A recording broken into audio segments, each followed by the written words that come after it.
All right, good afternoon, everyone. Thank you guys for those of you that were able to attend in person and those of you online. We're gonna go ahead and establish quorum real quick through a roll call. So do I have anybody from DEMA?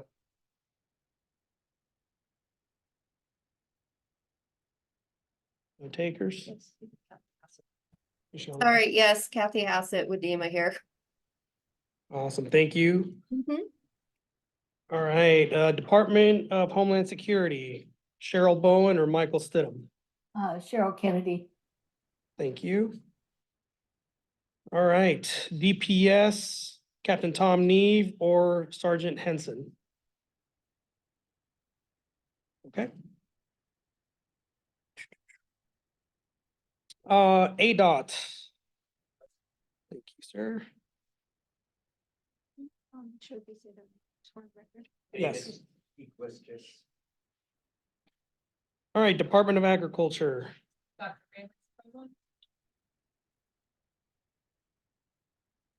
Arizona Corporation Commission. Joe Pinkerman is present. Thank you,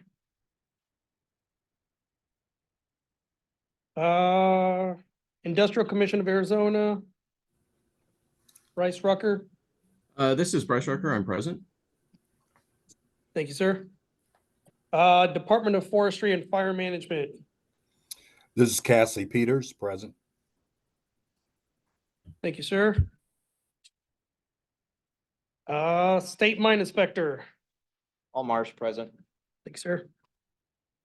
Then Arizona Fire Chiefs Association.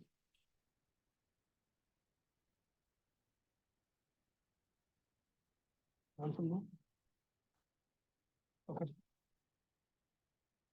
One more time, Arizona Fire Chiefs Association, anybody online?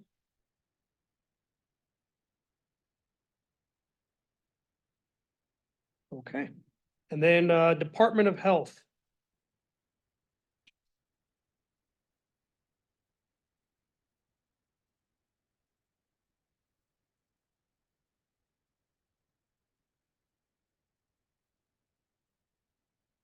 For Department of Health.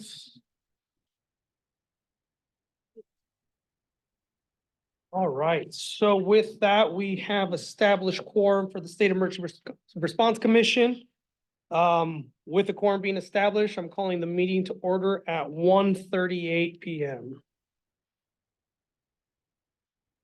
All right, so real quick, before we get started, for those of you that haven't been here in person, if you guys need to get up and use the restroom, it's gonna be back down the hallway towards the elevators. You're gonna go past the corridor, hang a left, and it's gonna be past the loading elevator that you'll see on your left-hand side. There's water fountains if you need to refill your water bottles, or the restrooms are right over there. In the case of an emergency, if you guys are unfamiliar with the building, look for myself or one of my team members here that don't sit to my sides, and we will escort you to the safe area outside of the building. So just make sure you tag along with one of these individuals, and we'll get you guys out if should there be an emergency. For those of you that are joining us online, just the virtual housekeeping rules. If you need to step away and you're on your phone, please don't put us on hold. If you need to step away for a quick second for the voting members, please let us know in the chat so we can address and make sure we still maintain quorum before we proceed. And then additionally, if you need to step away, or if you're not going to be speaking at the moment, just make sure to mute your devices while you're not discussing anything.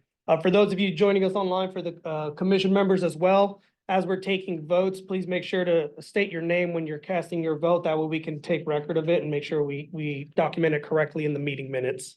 Just real quick, Jason Jasmine raised his hand. He's here on behalf of the Arizona Fire Chiefs. Oh, okay, perfect. I will make that change then. Thank you. Me as well. I'm from the Arizona Fire Chiefs too. I thought we were representing something else. Yeah, that's okay. Brad Cohen. Yeah. Got it. Oh, yep, there it is. Okay, perfect. Well, I don't think we'll have a quorum issue then, right? No.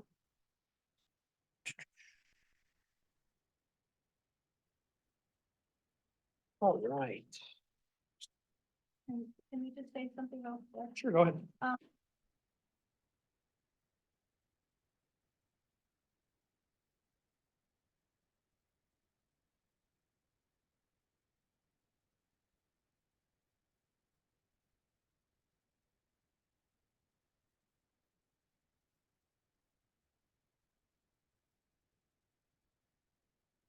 Awesome. So with that, we do have some new commission members. As we just saw, Jason, for the Fire Chiefs Association is here. If you want to introduce yourself briefly, Jason, and just a little back history, and then we'll roll on to the next members. Absolutely. Hello, good afternoon, everybody. Jason Jessamine with Arizona Fire Medical.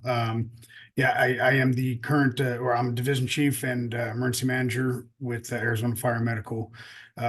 Chief Burdick has allowed me and Chief Cohen to be the alternate in his place if he can't make these meetings. So I look forward to being a part here. I know a lot of folks on here. Obviously, we're in a lot of other different meetings together, and look forward to working with you all. Thank you, sir. I am Brad Cohen with Arizona Fire and Medical. I am the other half of what Jason does. I'm the TLO. And I do all of our Homeland Security and TLO stuff in conjunction with, we kind of overlap each other with emergency management. So Awesome. Thank you. Can we verify that everybody can hear us online? Yeah, I can hear everybody just fine. I can hear everybody, but Michelle, when you speak, it sounds like you're really muffled. Just if you, this is the speaker. Is this better, Tony? Much better. Yes. All right, next we have David from ADOT serving as an alternate for the Department of Transportation. Good afternoon, everyone. I'm David Weskus, Arizona Department of Transportation Emergency Manager. Apologies. I hated it. I was asked by Director Toth to be an alternate for. Thank you.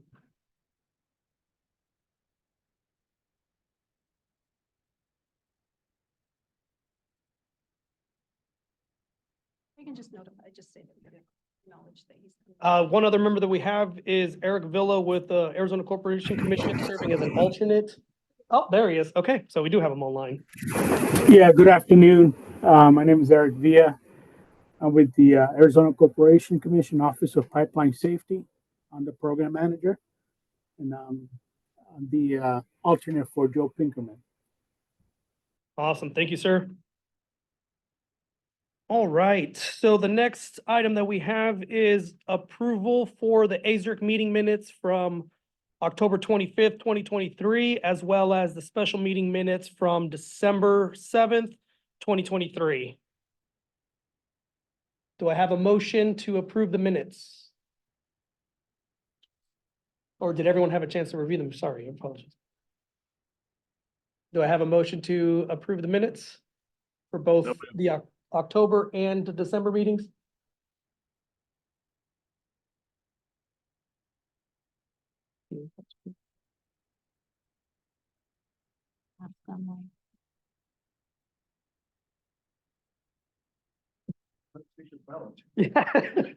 March, I motion to approve the minutes. Thank you, sir. Do I have a second? Joe Pinkerman, I second.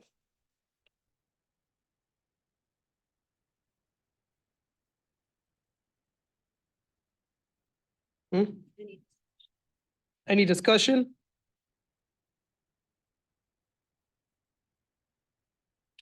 All right.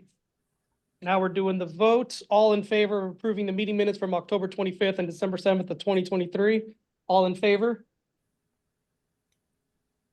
Aye. Aye. I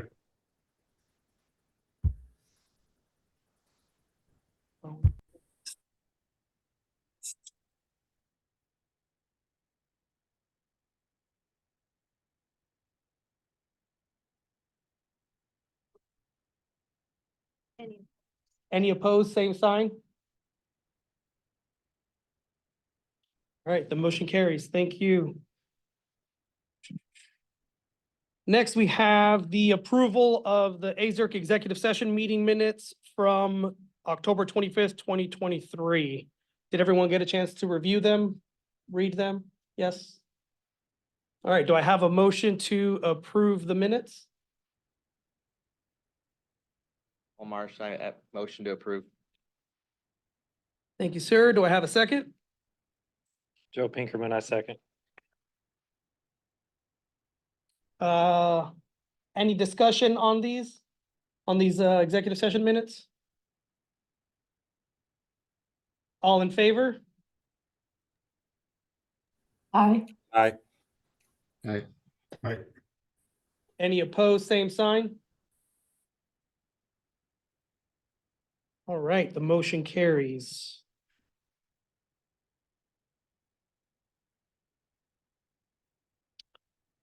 All right, so this next piece, agenda item number 3. We have made recent transitions for the agency internally, where the Zoom meetings, or Zoom will be the new platform for virtual meetings for the agency. I know previously, I believe we were using Go2 and other platforms, but we are no longer, or we no longer have licenses for those platforms. So the only one that we can utilize moving forward is going to be Zoom. We still retained a lot of the same functionality, the recording of the meeting as well. But we're just bringing it to your guys' attention that changed. Go ahead, Michelle. Executive session will still be held, on Google Meet. Commissioners.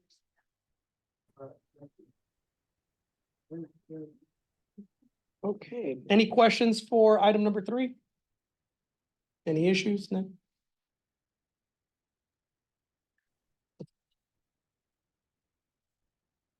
Is that for number 4? Okay. All right, agenda item number 4 is we have the America's Water Infrastructure Act discussion.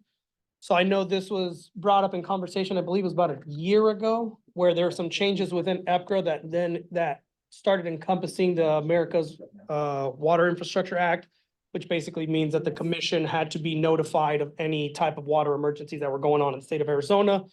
Luckily, we work closely with our water quality division and they work closely with ADWR. So we started putting that into place then of addressing those issues. So now the water quality division communicates directly to us whenever there's anything. So we keep track of those. Correct me if I'm wrong, Michelle, do we redistribute them to the commissioners for their visibility, correct? The America's Water Infrastructure Act. The only thing they requested was the spreadsheet that I'm gonna show about Yeah, now. okay. If they want further details, they can reach out to us. They can get it. Yeah, so basically, as these events happen, we take note of them, put them on a spreadsheet visible for the commissioners to review as part of the requirements under EPCRA. If there's any additional information that you guys need from those incidents, you guys are more than happy to ask us. We'll track that information down for you guys. But Can you verify that everybody received them as I sent out a link and make sure that it did work?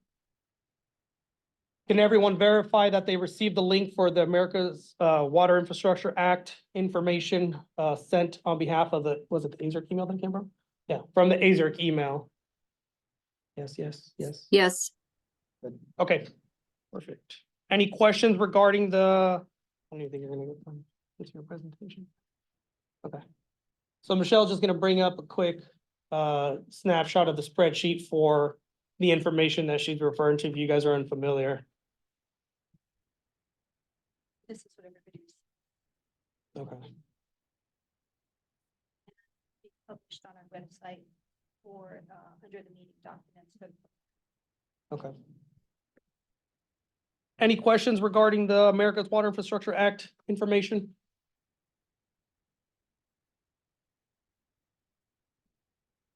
All right, hearing none, we will move on to agenda item number 5, the highly hazardous flammable trains information. You have that report available?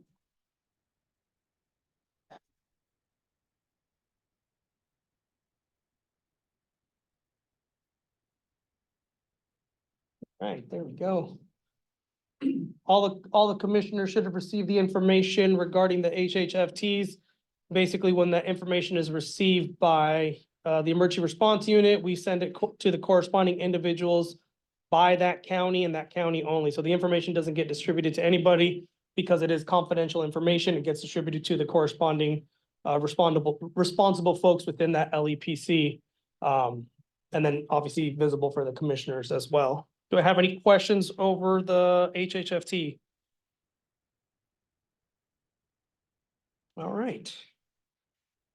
Hearing none, the next item is item number 6, the local emergency planning committees. This one's up for discussion and action. It is For item number A, it's gonna be voting membership application ratification. So as of April 9th, 2024, we have received multiple applications from different LEPCs for their membership that have all received interim approval. I believe here we have 6 listed. Was that the only ones? There's only 6 on here for mine.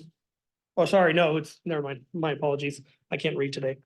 It should have been 2, 4, 6, 8, 10, 17 applications total, 2 from Mojave, 2 from Coconino, 2 from Maricopa, Pima with 2 applications, Navajo 2 as well, and then Yuma, we saw 7 from April of last year till, or sorry, April of this, or as of April of this year, between the October meeting and this meeting, we received those 17 applications.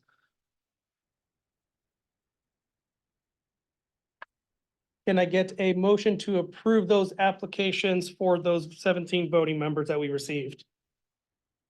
And just so the commission knows, if you want to see the actual application, you can reach out to us. And we can send you that. But it's in your packet that I sent you. And you can just look it up. And just for clarification, you guys have already gone through the applicants and pre-approved them, correct? Yes.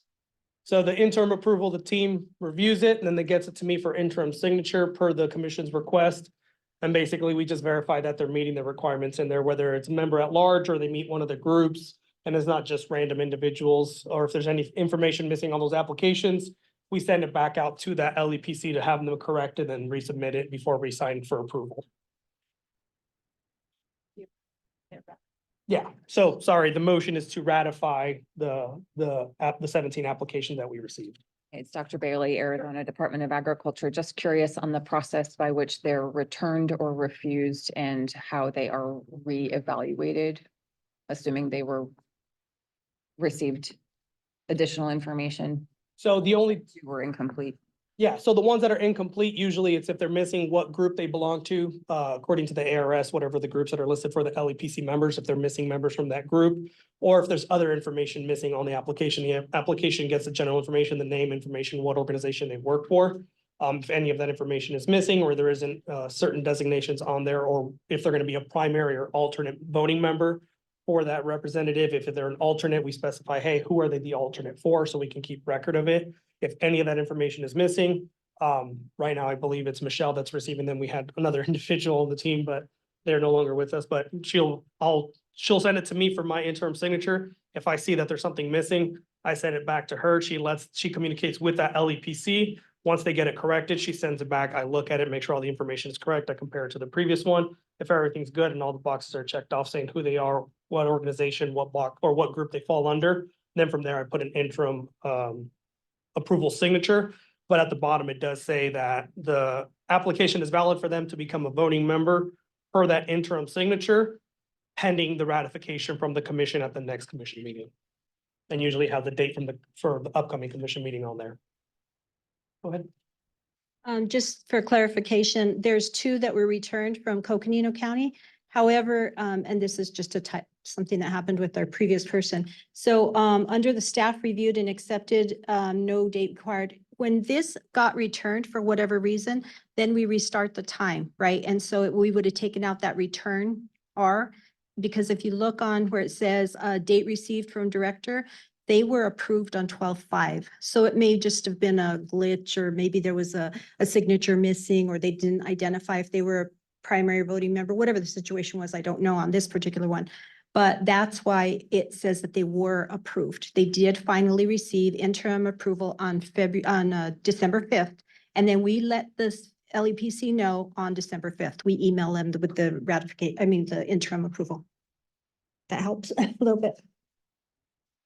And just so you know, we won't return or deny any application unless the LEPC says so-and-so sent in an application, but we're not approving them. We've had that happen. So they go behind, they do not go through the LEPC. They come directly to the CERC and they apply for it. We reach out to the CERC to the LEPC to let them know.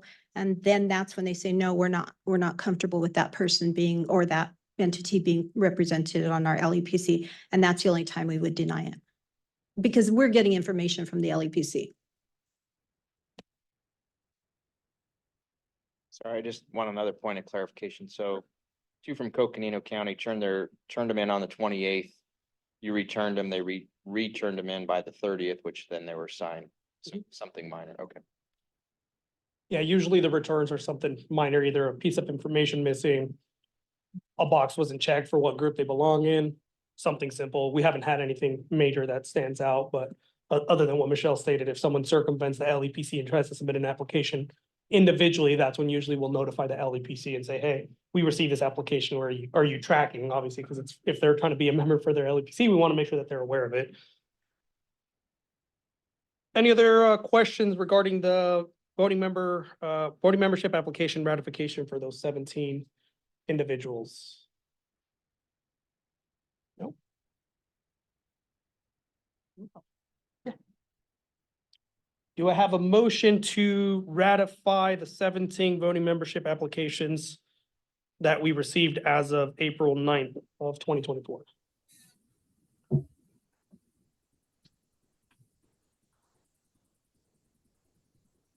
Paul Marsh, I motion to ratify. I'm just gonna have you sit next to me the next time. Right. Do I have a second? Joe Pinkerman, I'll second.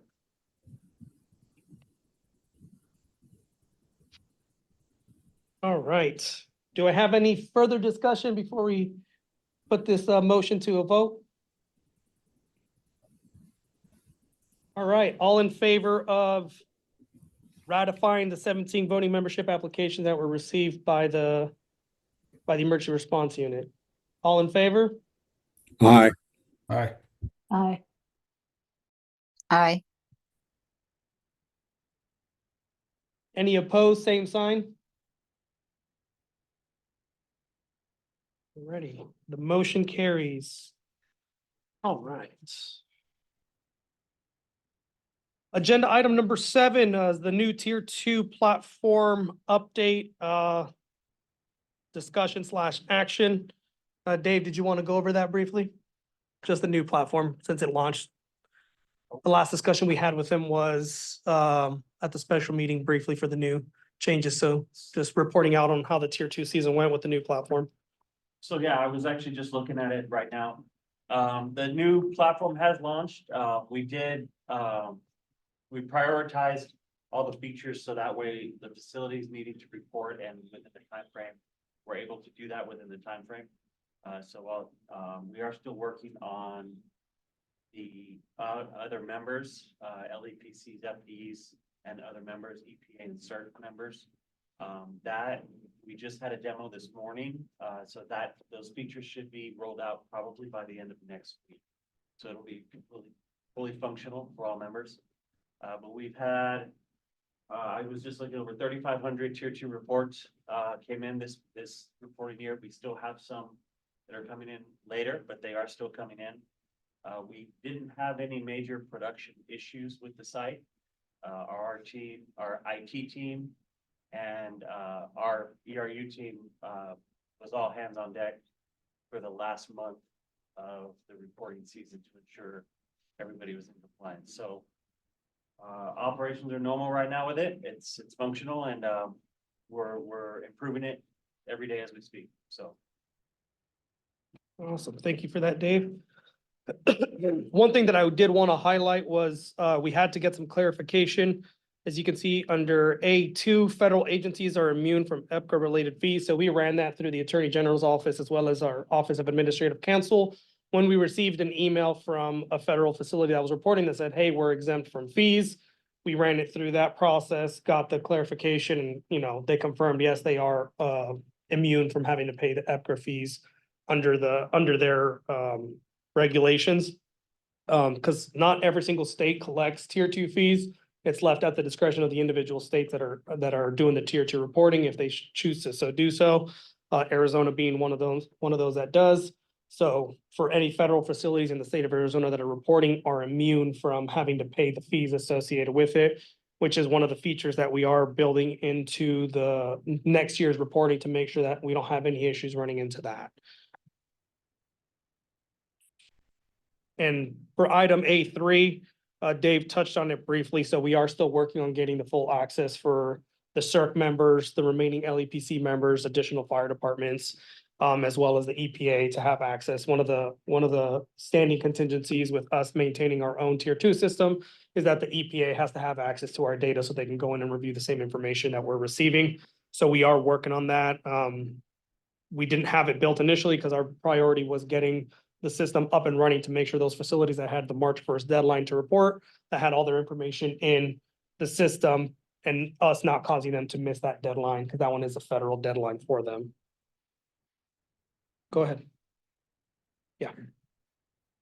Okay, just to let the CERC members know, so it is in the statute, the CERC should be reviewing tier 2 reports. However, since I've been here in 2019, we have been reviewing the reports, that CRU staff. So we have a lot of responsibilities. Oh no, what happened?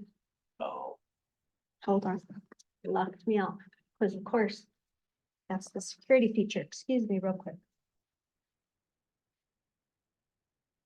So while Michelle is logging us back in, so if I understand correctly, all of the facilities who are required to report have access and were able to submit all of the required regulatory reports prior to the March 1 deadline. Yes, we do have a few stragglers that are still not that there was anything operational wise that prohibited from them. They just didn't report. It was on their end, not Yes. ours. Yes. The other thing I heard, and it's in conflict, I heard none of the LEPCs are in, some of the LEPCs are in. Which LEPCs have access and all LAPCs have access. have access now? Yes, the full suite of features for LAPCs, fire departments and EPA CERC, it's not deployed yet.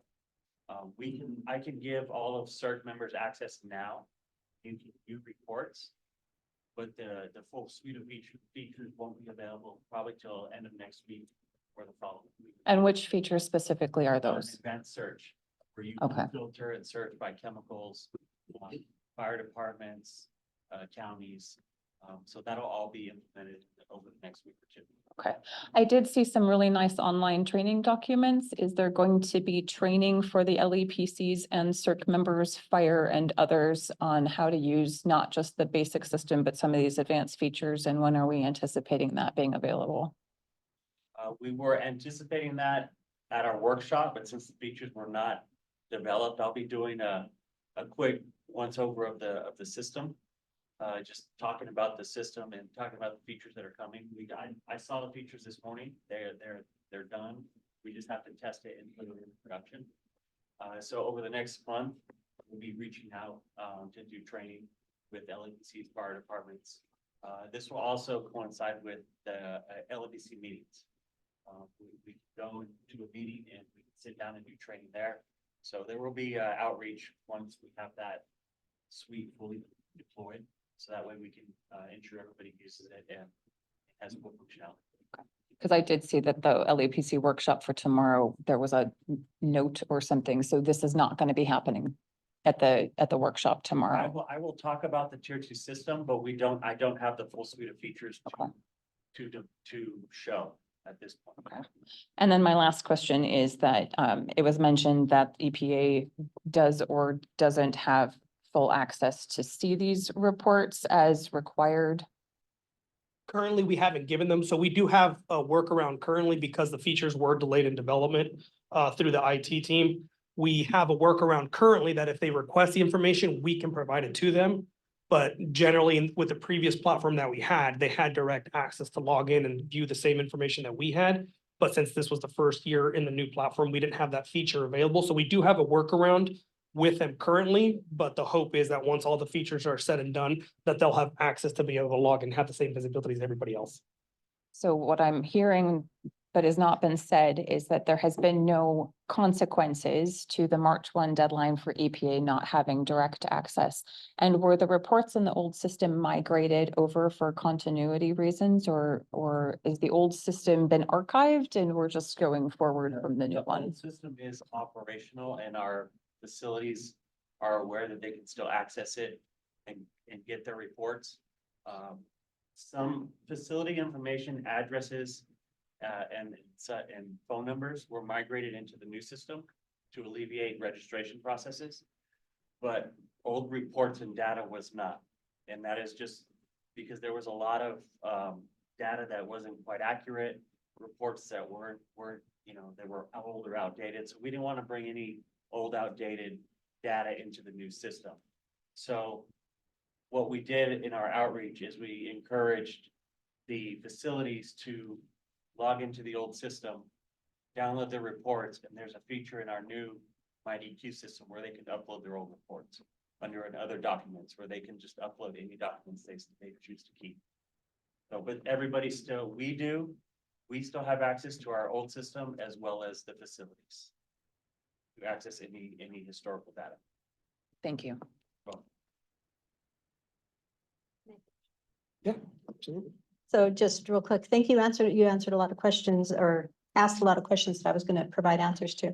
But I just wanted to let all the CERC members know that it has been historically set that no CERC member has ever logged in and looked at the tier 2 reports. So it would be nice if you guys were interested to start doing that. And once Dave provides the training, it's relatively simple. I think it's a very good program to log into. Then you guys can start looking at those reports. So if you guys want to set up something where we could do training, maybe by department, that might be helpful. If you decide who wants to take the responsibility of reviewing those reports, it's quite a bit. So it's a heavy lift. Thank you. All right. I don't think there's any actions on this, is there? No, it's just Huh? it was Yeah. discussion. All right. Do I have any other additional questions for the new tier 2 platform? Any online? Okay. We'll move on to agenda item number 8, Emergency Planning and Community Right to Know Act, discussion/action. Michelle, did you want to go over this one? The civil action one? This one here, that Mhm. this. Yes. I didn't interpret, I'm sorry. No, it's fine. You have that up though. That's- Make sure it's not too tiny. Did everybody have a chance to look over this? Okay, what's been going on is we've had some questions about whether ADQ had the authority or the CERC had the authority to do anything about people who are not reporting to tier 2. And what we wanted to do is make sure that we had some mechanism, the LEPCs and the fire departments had a mechanism to report, to make people report basically. And the CERC approved that at the May 23rd, 2023 meeting, which was the 40 CFR 370.10B2. So that one gave us the authority, the LEPCs the authority, and the fire departments the authority to reach out to these facilities to say, oh, we see that you're right under the threshold. So you're at 9,999 pounds, which you're under the 10,000 pounds, you're not reporting. However, we feel that your chemicals need to be reported and we can ask them to report. If they do not report and they keep, giving us the pushback, and we have several facilities that currently are giving us a little pushback, then we have the ability to use this LEPC. The LEPC has legal authority. And where we got this information was back in, my gosh. When did we talk about it? Last year. I'm looking at Jeff because he gave us some good information that allowed us to utilize this code under, sorry, I wasn't prepared for this. US Code 42-1106 A2 Civil Actions allowed us to, it basically didn't give us the authority. We had the authority to do what we needed to do. We also had a presenter. I don't know if y'all remember, Tim Gablehouse came in. He's an attorney out from the Colorado CERC. He came in and gave a presentation and he said, there have been several LEPCs who have actually filed a legal action against some of these facilities for not doing what they're supposed to do. So there is some type of enforcement. What we want to know is, does the CERC, are they interested in that enforcement? Because we think that this tier 2 situation has been very lax over the last however many years. I know that it came over to us in 2015. We didn't really do anything about it until 2019, where we really started doing a lot with it. So that's in the last 5 years, we've brought it up to where it is. And I think it's important that we're all on the same page and we all want the same thing. Ultimately, it is for the community right to know. We want everybody to know that these facilities are out there and what risks they possibly pose to our community. We want our first responders to know what they're going into when there's an incident, and we don't want, any problems there as well. And we want our LEPCs to be able to plan accordingly for the emergency response plans and that they know what's in their communities. And we have found that that's not been the case because, again, nobody was looking at the tier 2 reports. No one was looking at the plans. And so now we've done this tremendous outreach to ensure that everybody's on the same page. Any discussion on that? Thoughts? Feelings? I'd just like to point out that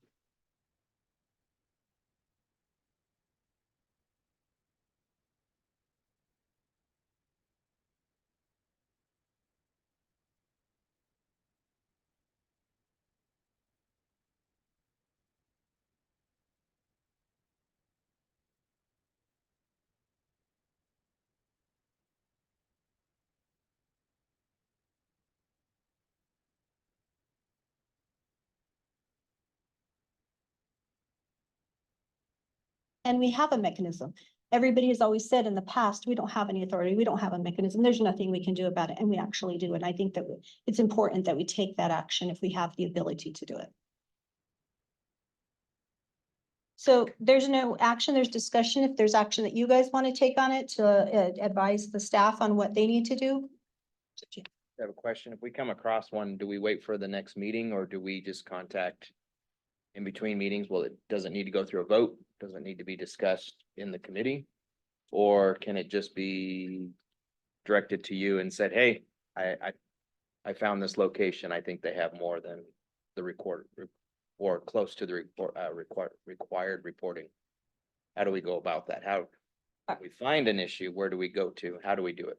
Our current process is that if anybody finds an LEPC, a fire department, or you can send an email to the AZSERC email and stating that you found this facility and these are the reasons that you feel that it needs to be reported. Then we have a process in place where we send them an email stating that these are the reasons why we feel they need to report. We already done it to a couple, and that's it. And then if it doesn't, they don't do anything, then we go the other route. That actually leads to my question, which is prior to actually commencing a civil action, do we have, and not just we, but does the state or the local committees and commissions have an ability to request a third-party audit prior to forcing reporting? it strikes me, doesn't the LEPC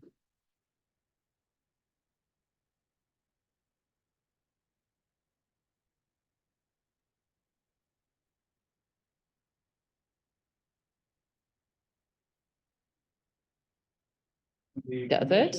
I'm asking. Wherever, I mean, there's some sort of a listing of, we have 618. Or you do an audit.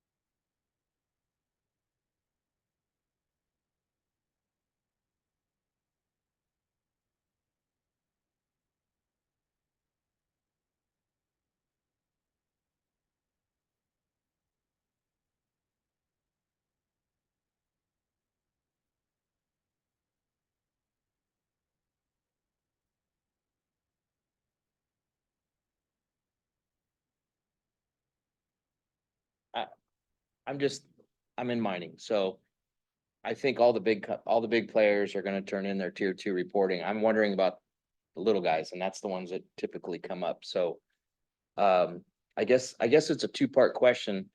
Does the reporting, are you able to break it down either by county or by facility? So I can put in mine, so I can go in if I know a mine's using explosives or has mass amounts of fuel quantities or whatever. acid, I can go and look, and then I can compare that to my records of what I know should have it, and then come back to you. So I guess it's a two-part question, and my point was, if we come across it, we'll need to obviously learn the reporting system, but if we come across it, how do we go about it? So that answered that part of half that question. Let me give you a quick example. So we had one in Yuma County and we got the runaround and it was hard, like stopped at the gate, you can't come in. And so we actually got together with all of ADQ's agencies, water, hazardous waste, solid waste and everything. And we did an inspection. So we just got everybody together to inspect the facility to see if they needed to report. And that was a coordinated effort in order to address all those things, like audit that particular entity. Well, if you're talking about audits in the whole area, is that what you're talking about? Like, let's say the facility, okay. So that particular facility, because we asked if they could go in, LEPC has they went in, the fire department asked if they could go in and they said, absolutely not, you may not come into our building.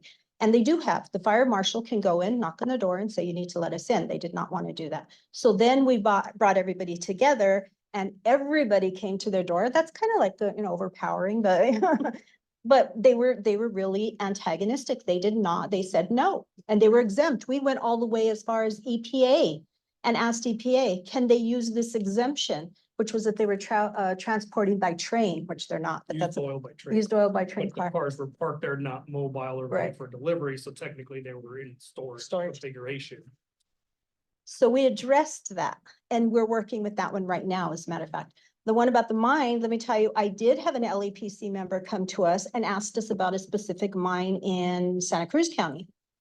And they wanted to know, we looked on the reports, tier reports, and they weren't reporting. And so now we have to follow up with them and see if they are reporting. Now, as far as you're concerned, maybe we should ask you a little bit about that particular mine, what you know about it, and then maybe you can help us with that. So that's how we have to use the CERC and your members, the LEPC members and the fire departments. We all have to work together and we all have to be on the same page. So if you tell us yes, if the fire departments tell us look into it, and if the LEPCs tell us to look into it, we all have to be on the same page. Yes, we're going to look into it and this is our process. To your point, I guess my question would be, at what stage, following up on the state's response? Speak up a little bit. Sorry, the state's responsibility in the event that the local planning committees choose not to take an action. So if the local folks have said it's not an issue we're willing to tackle, or they don't believe it is an issue, that is when I would question, at what point do we need to have a special meeting? Would we need to have discussion, or what would be that process if the state decides to supersede local authority? If it turns out.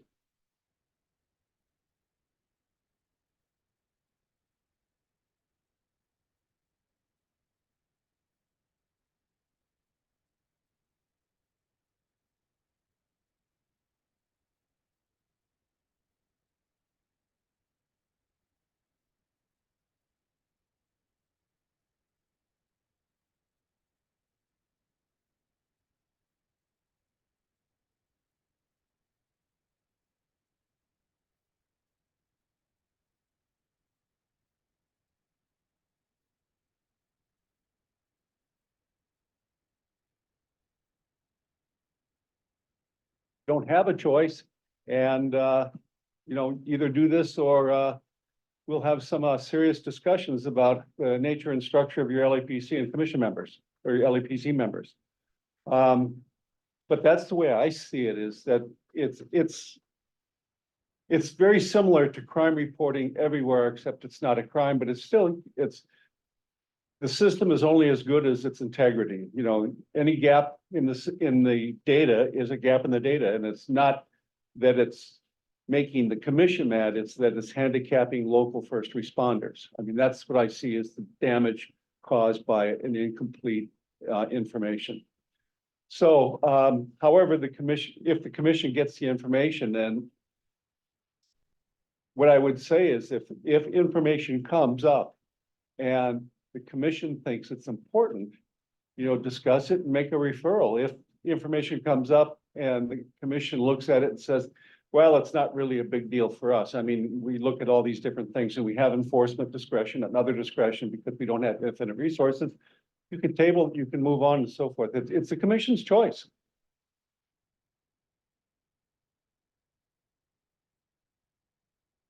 The nice thing to know is that, and this, I only throw this out as something to think about, is that, you know, we're not worried about the, you know, Fortune 50 companies. You know, they may have problems, but, you know, they have professional departments to deal with compliance in a variety of different programs.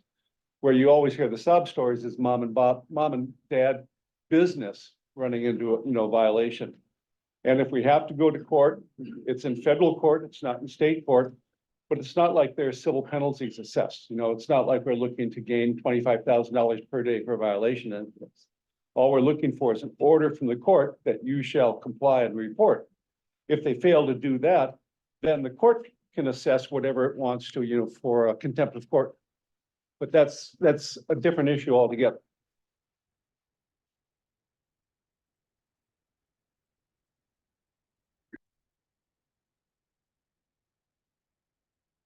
Anything else? I'll just add one last thing before it gets to the civil actions point. It's usually we're working with LEPC already and having them engage that facility because it is, you know, within their community. We want to start there first.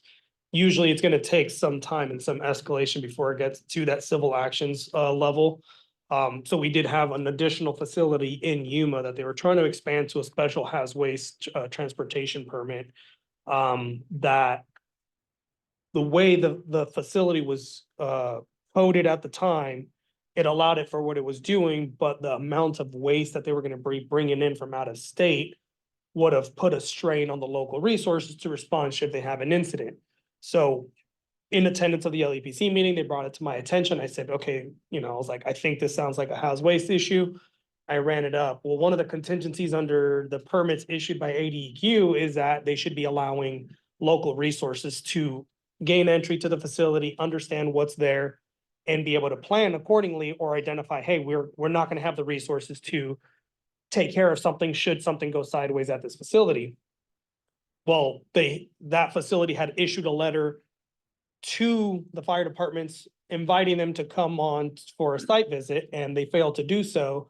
When the fire department showed up, they're like, no, that was just a courtesy that we sent out to meet the requirements of the permit. So they basically denied the entry to the fire agencies and they said, no, that was just a formality that we did. So they let us know that in writing. We ran it up through the hazardous waste section and they got enough pushback from the LEPCs, from the local resources, as well as from the agency to where they ended up removing themselves from that application and no longer having that permit because they were failing to meet those requirements. So that's the one advantage of having, you know, the members that we do on the commission as well as all the agencies involved is once it got to the point where like, well, no, one of the contingencies under that permit for ADEQ is you're gonna allow local responders to go in and be able to plan accordingly. And when they failed to do so, we basically said, hey, you either let them do it or we pulled the permit, and they ended up forfeiting their permit individually without us ever having to step foot on there. But I believe we did actually do a couple of follow-on inspections for it, just because at that point they had already stirred the pot enough. But that was one of those situations where they weren't really complying and they weren't really working well with the locals, and it just threw up a bunch of red flags, and we were able to help the LEPC get in cahoots with the agency, make sure they had everything, all their ducks in a row. And, you know, the company at that point basically withdrew their application and they haven't made a sound sense, and they haven't tried to reapply with us. So it's just one of those examples. But yeah, we want to make sure we have something available for the civil action should we get there, but usually we're mitigating it at the local level first. All right, any additional questions for the civil actions, US Code Title 42? Anything online? Oh, okay. Actually, sorry, yes, you did mention that there were a few stragglers who had not yet onboarded with the new MyDEQ. What does that look like going forward from your end? Excuse me, sorry. So we are reaching out to them. So we do have the running list of the previous facilities that we had reporting from years prior, and we're comparing it to the current one. The one issue that we encountered that we didn't account for was that facilities that were volunteering their information this year opted not to, which means they're below the threshold. They don't have the obligation to report. There's no regulatory requirement for them to report. And we saw a lot more not wanting to volunteer that information this go around. Just, we don't know if it was a transition to the new platform that they didn't want to deal with, but we did have a handful of them. Additionally, on top of that, we had some facilities that closed during that time and were unaware of how to do that process in the system. So that is one of the things that we are keeping on the back burner for next year's reporting requirements, that if a facility is closing, that we're kind of keeping track. The only thing that we've seen in regulation, if a facility closes, is basically they can notify the commission and say, hey, we're no longer above threshold, or this facility is, no longer in service. And they just basically send a letter stating that. So we did identify quite a few of them that basically the chemicals that they had previously were no longer there. They either transitioned away from lead acid batteries over to lithium, which lithium doesn't have a reporting threshold like lead acid batteries do. So we did identify quite a few of those. So between people volunteering information, no longer wanting to volunteer it, and then facilities that had closed down that no longer have the obligation to report. So that's kind of where we're seeing the differentiation in numbers, but we do have a few stragglers that have failed to report, and we're in communication with them already, trying to identify that. Any additional questions? Okay. Next item is agenda item number 9, compliance of the local emergency planning committees for discussion and action. The first one is the LEPC compliance notification update. I believe you guys all received that information in your packets. Do you want to go ahead and pull that one up?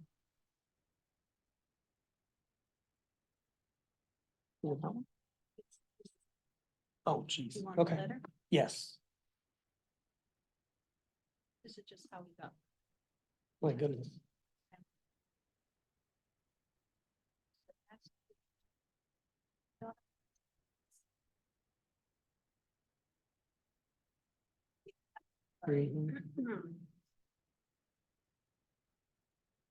And the reason for the big pack, oh, by the way, they can't hear us they can't hear us online. Intermittent audio is because we're not all using the little speaker. So the reason this packet is so big is because we wanted to show for those who are new commissioners how we got to where we're at.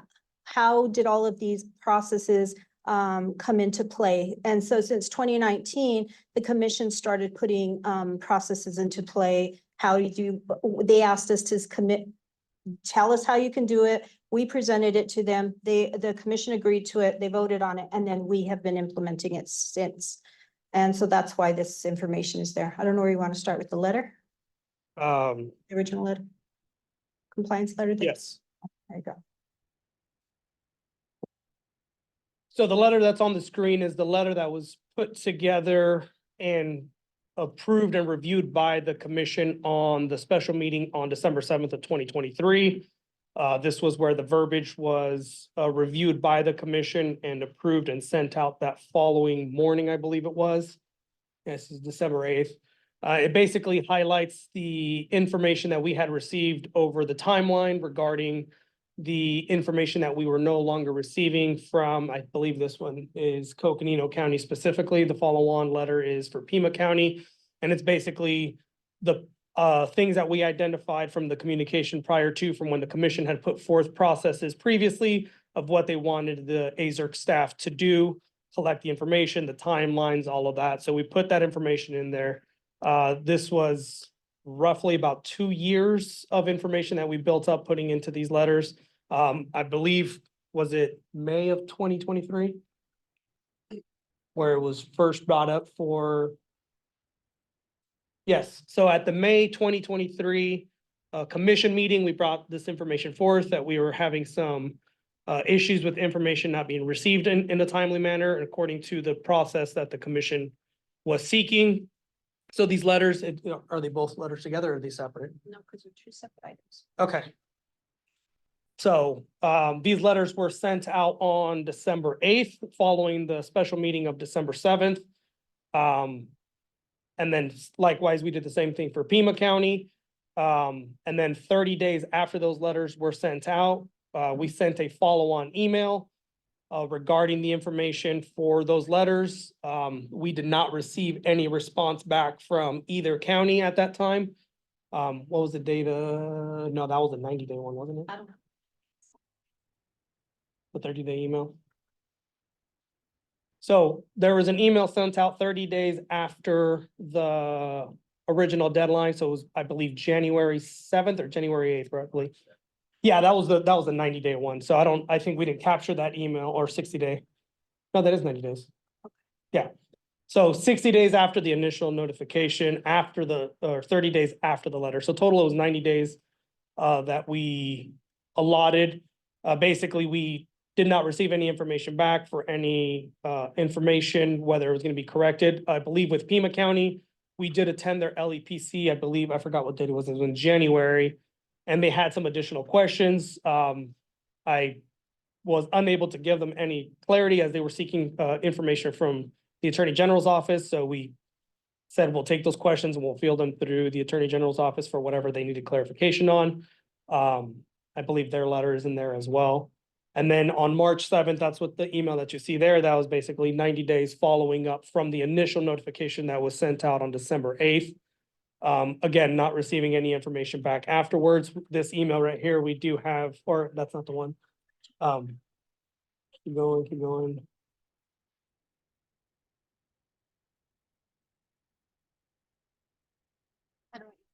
Yep, that one.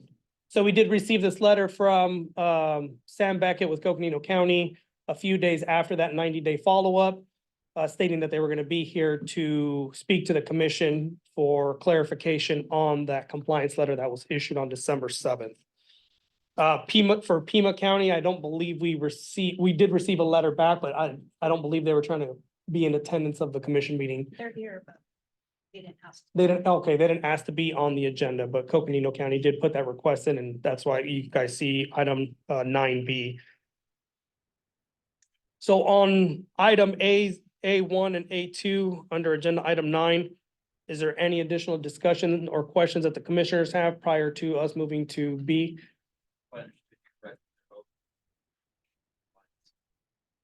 We did not receive anything during that 90-day period from either county. They made a brief mention for Pima County. It was, I believe, shortly after the 30-day notice that they spoke to us and they said they were working towards it. But since then, we have not seen any follow-on information aside from the questions that they had for the Attorney General's office.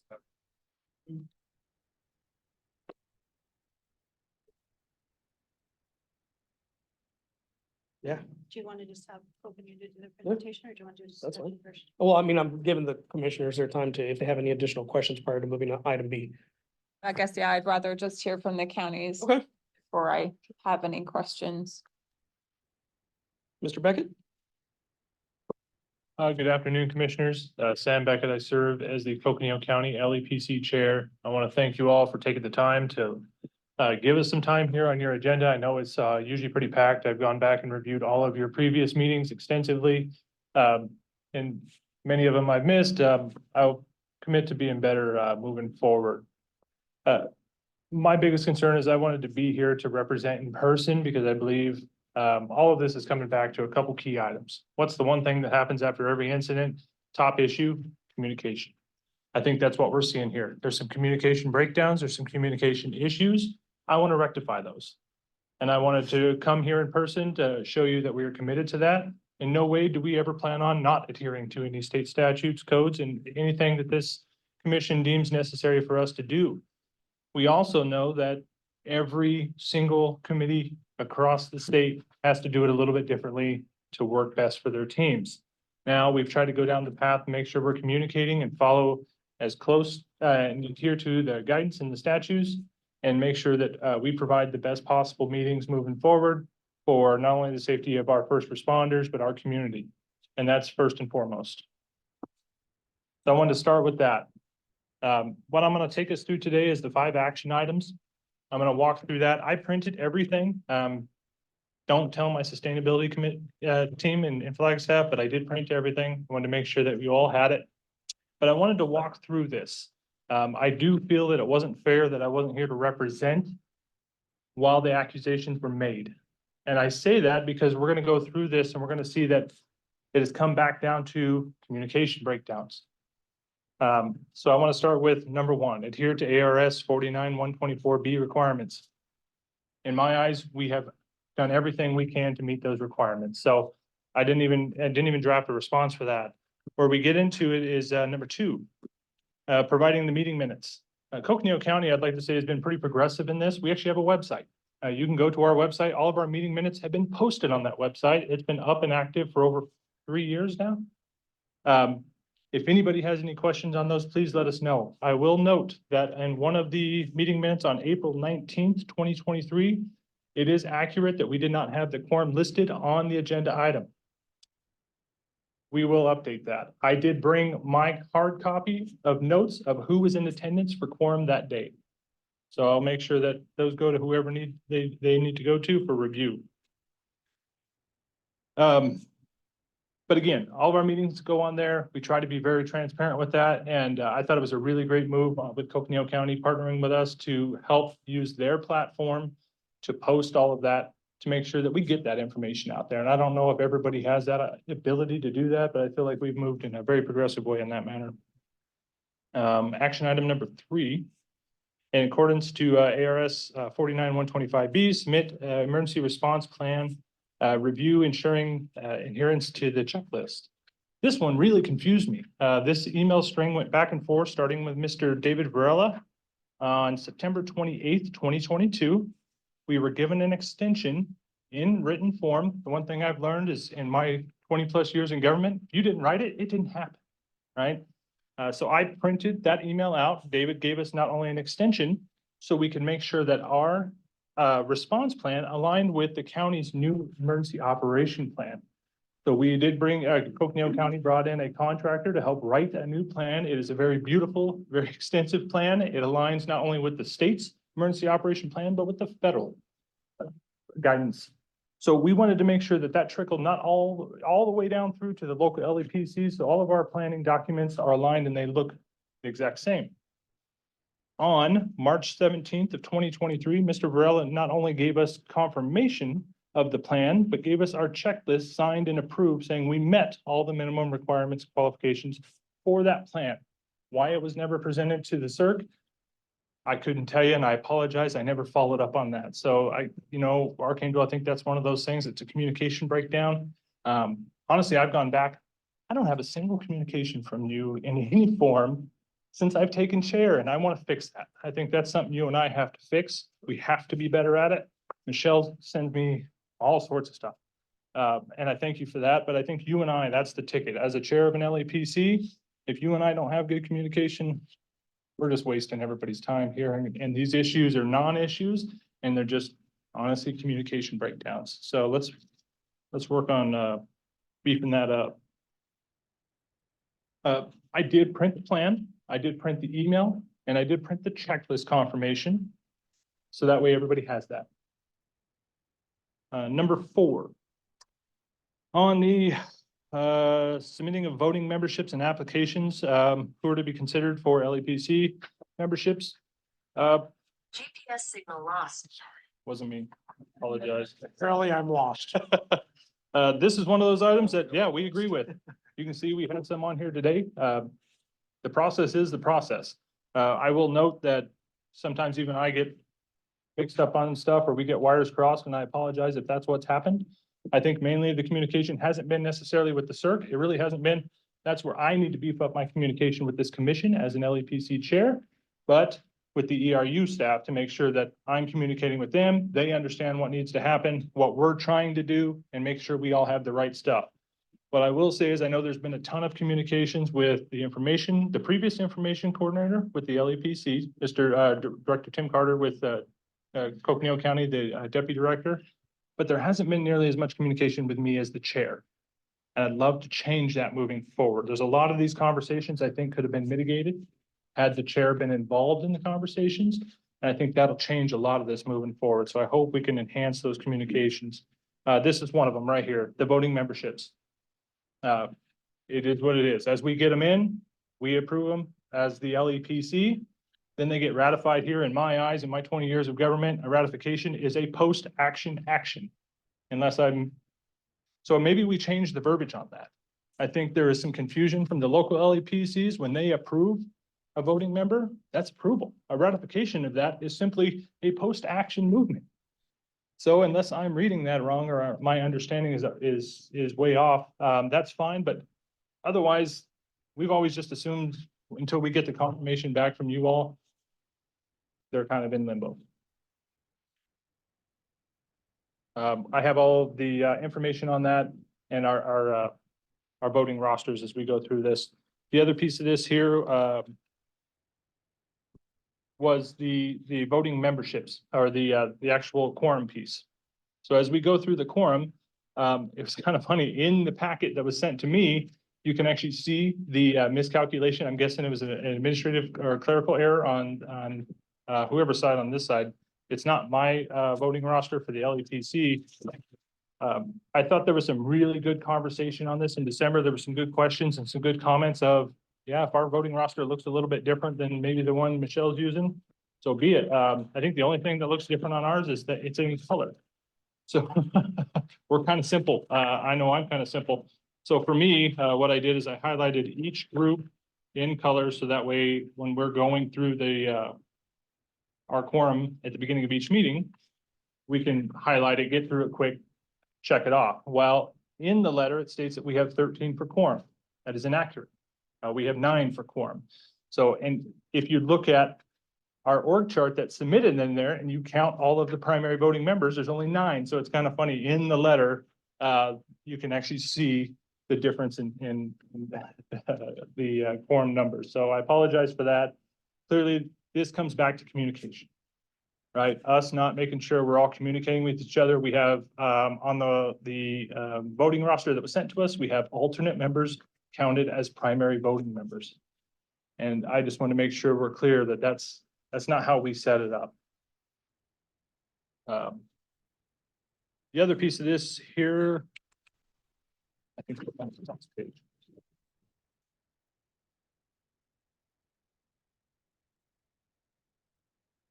No, I think that covers that one there. If there's any questions on that, I'd be happy to show you all our current roster. The reason we broke that up is we got to a point where quorum for us was 33 LEPC members. And from a local community standpoint, I don't know if any of you have ever had the honor of running a local committee. Getting 13 or 33 people to show up to meet quorum is almost impossible. We were getting to a point where we were missing meetings. We weren't keeping up with agendas. We couldn't get everybody there. So we stopped and reviewed that not long after I came in. And our attempt was to take that down to a manageable number. So what we did was we redrafted our bylaws. We sat down with ERU staff. We even had a special meeting on December 12th, 2021 with Mr. Jeff Cantrell to review our proposed bylaws. There was some really good feedback that came out of that. Our goal was to take this massive monster of quorum and take it down to something manageable where we can have productive meetings. We took the groups that already exist in the statute and we made those primary voting positions. So the chair, the vice chair, the information coordinator, and those 5 groups sit in there as voting members. One of the comments that came out of that was fire and police were represented as they show as one group in the state statute. So when we pulled the groups down and changed that to primary voting members, we were asked to separate those out, which we did. I thought that actually made total sense, being that our fire Flagstaff Fire Department is the regional hazmat response team for the entire North region. So it made sense that they come and they separate out. So I thought that was a really great recommendation on behalf of Mr. Cantrell. And we made that change. In the following January, ERU staff were there. We adopted those bylaws where we could get down to a manageable quorum, and we've moved forward from there. I know there was a bunch of other items within the letter. I really kind of tried to adhere to the action items here today, but I'm happy to discuss anything else that came up in there. I know one of the other items in regards to the action items in here in regards to quorum was the fact that we haven't filled our local media and our elected officials' positions. That wasn't by choice, I'll tell you that much. I've sat down with not only the mayor, city of Flagstaff, multiple Coconino County board members. I've sat down with numerous people. We used to have print media that sat with us from the Daily Sun in Flagstaff. We don't have a lot of print media. We don't have any broadcast media for like television. The few radio and distribution centers that we have, they have no interest. I don't know how to get them enticed or interested in being a part of the LEPC. Now, if that's something this commission can support us in and help us somehow find a way to help drive them into those, I'd love to have them there. There's nothing more that I'd love to see is better representation in our LEPC, but I don't know how do we get there. Is this something that we're the only LEPC struggling with this? I'd love to know. I'd assume in the Valley area, they might have a lot larger pool to choose from, and they probably have better candidates and more willingness for maybe new journalists or whoever it might be trying to get their credentials and get engaged in that. I just don't see that in the North region. If we can find any way to get any support in that, we'd love it. I just don't know how to fix that right now. And so for that, I do apologize. And I will admit that is one piece that we'd love to see those positions filled. In action item number 5, provide a written response explaining the reason the LEPC will no longer review tier 2 reports. This goes back to that communication. I've gone through everything I have. I have never received a written communication on this. I've never received a phone call, a text message, and anything saying that we would not have tier 2 reporting or saying that I would not have any sort of tier 2 reporting in our LEPC.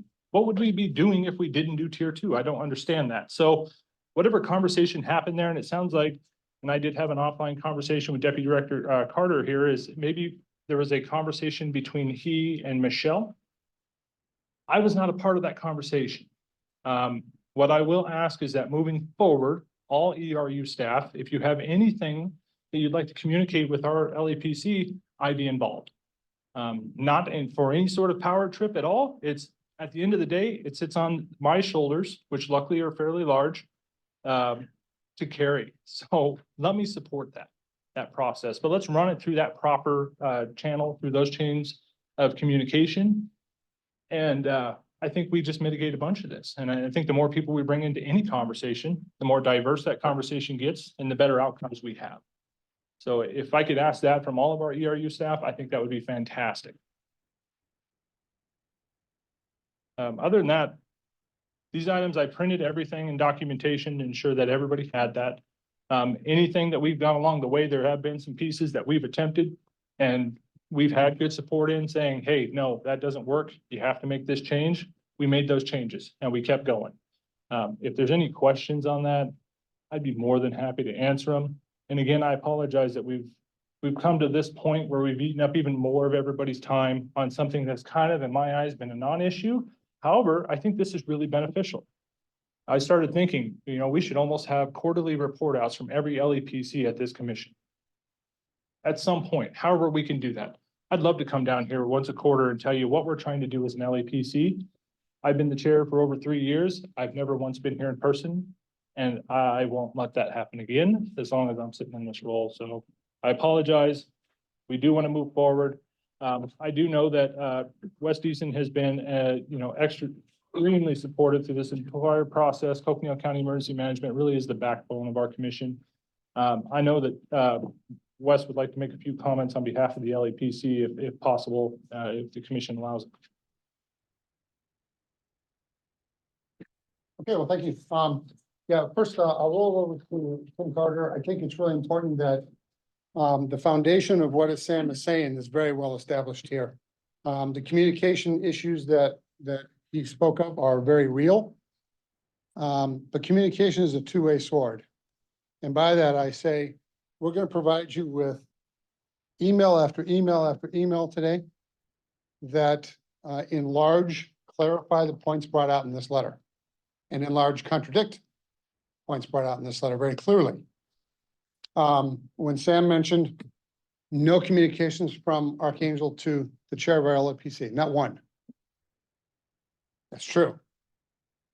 We, however, and Tim works for me in emergency management. We have communicated pretty regularly with ERU staff and DEQ staff. And we have them. We'll provide them for you today, so you'll have them when we leave here today. I'd like to turn that over to Tim to cover a couple of high points. And then I will close it out with a few last thoughts, but I will say again, thank you for letting us have the time on your agenda today. I can tell you that I was the operations chief for Arizona DEMA, and I had the cert before it came to DEQ. I understand the process. I believe in the process. We support the process. Flat statement. It just is. Before that, I was a special agent supervisor with the Arizona Attorney General's office. I understand the need and the responsibility to follow state law, and we do, and we have in every single instance. And we have the records to show that. So I'm gonna let Tim talk to you just about a couple high points. We're not gonna cover it all because you guys are looking for some exciting read material tonight. We'll provide you with that. Okay, but I'll let him cover some points and then I will close it out. Thanks, Wes. Good afternoon, everybody. For those of you that I don't know, my name is Tim Carter. I'm currently the Deputy Director of Coconino County Emergency Management, and just recently transitioned out of the LEPC's public information position. I just want to touch real quick and provide a couple of clarifying points that Sam briefly touched on.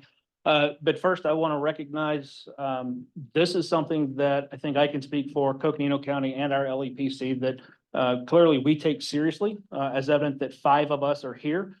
In addition to Sam being our chair, who's present in person from Flagstaff, Chief Tim Irwin from Camp Navajo Fire Department is our vice chair. He is here personally.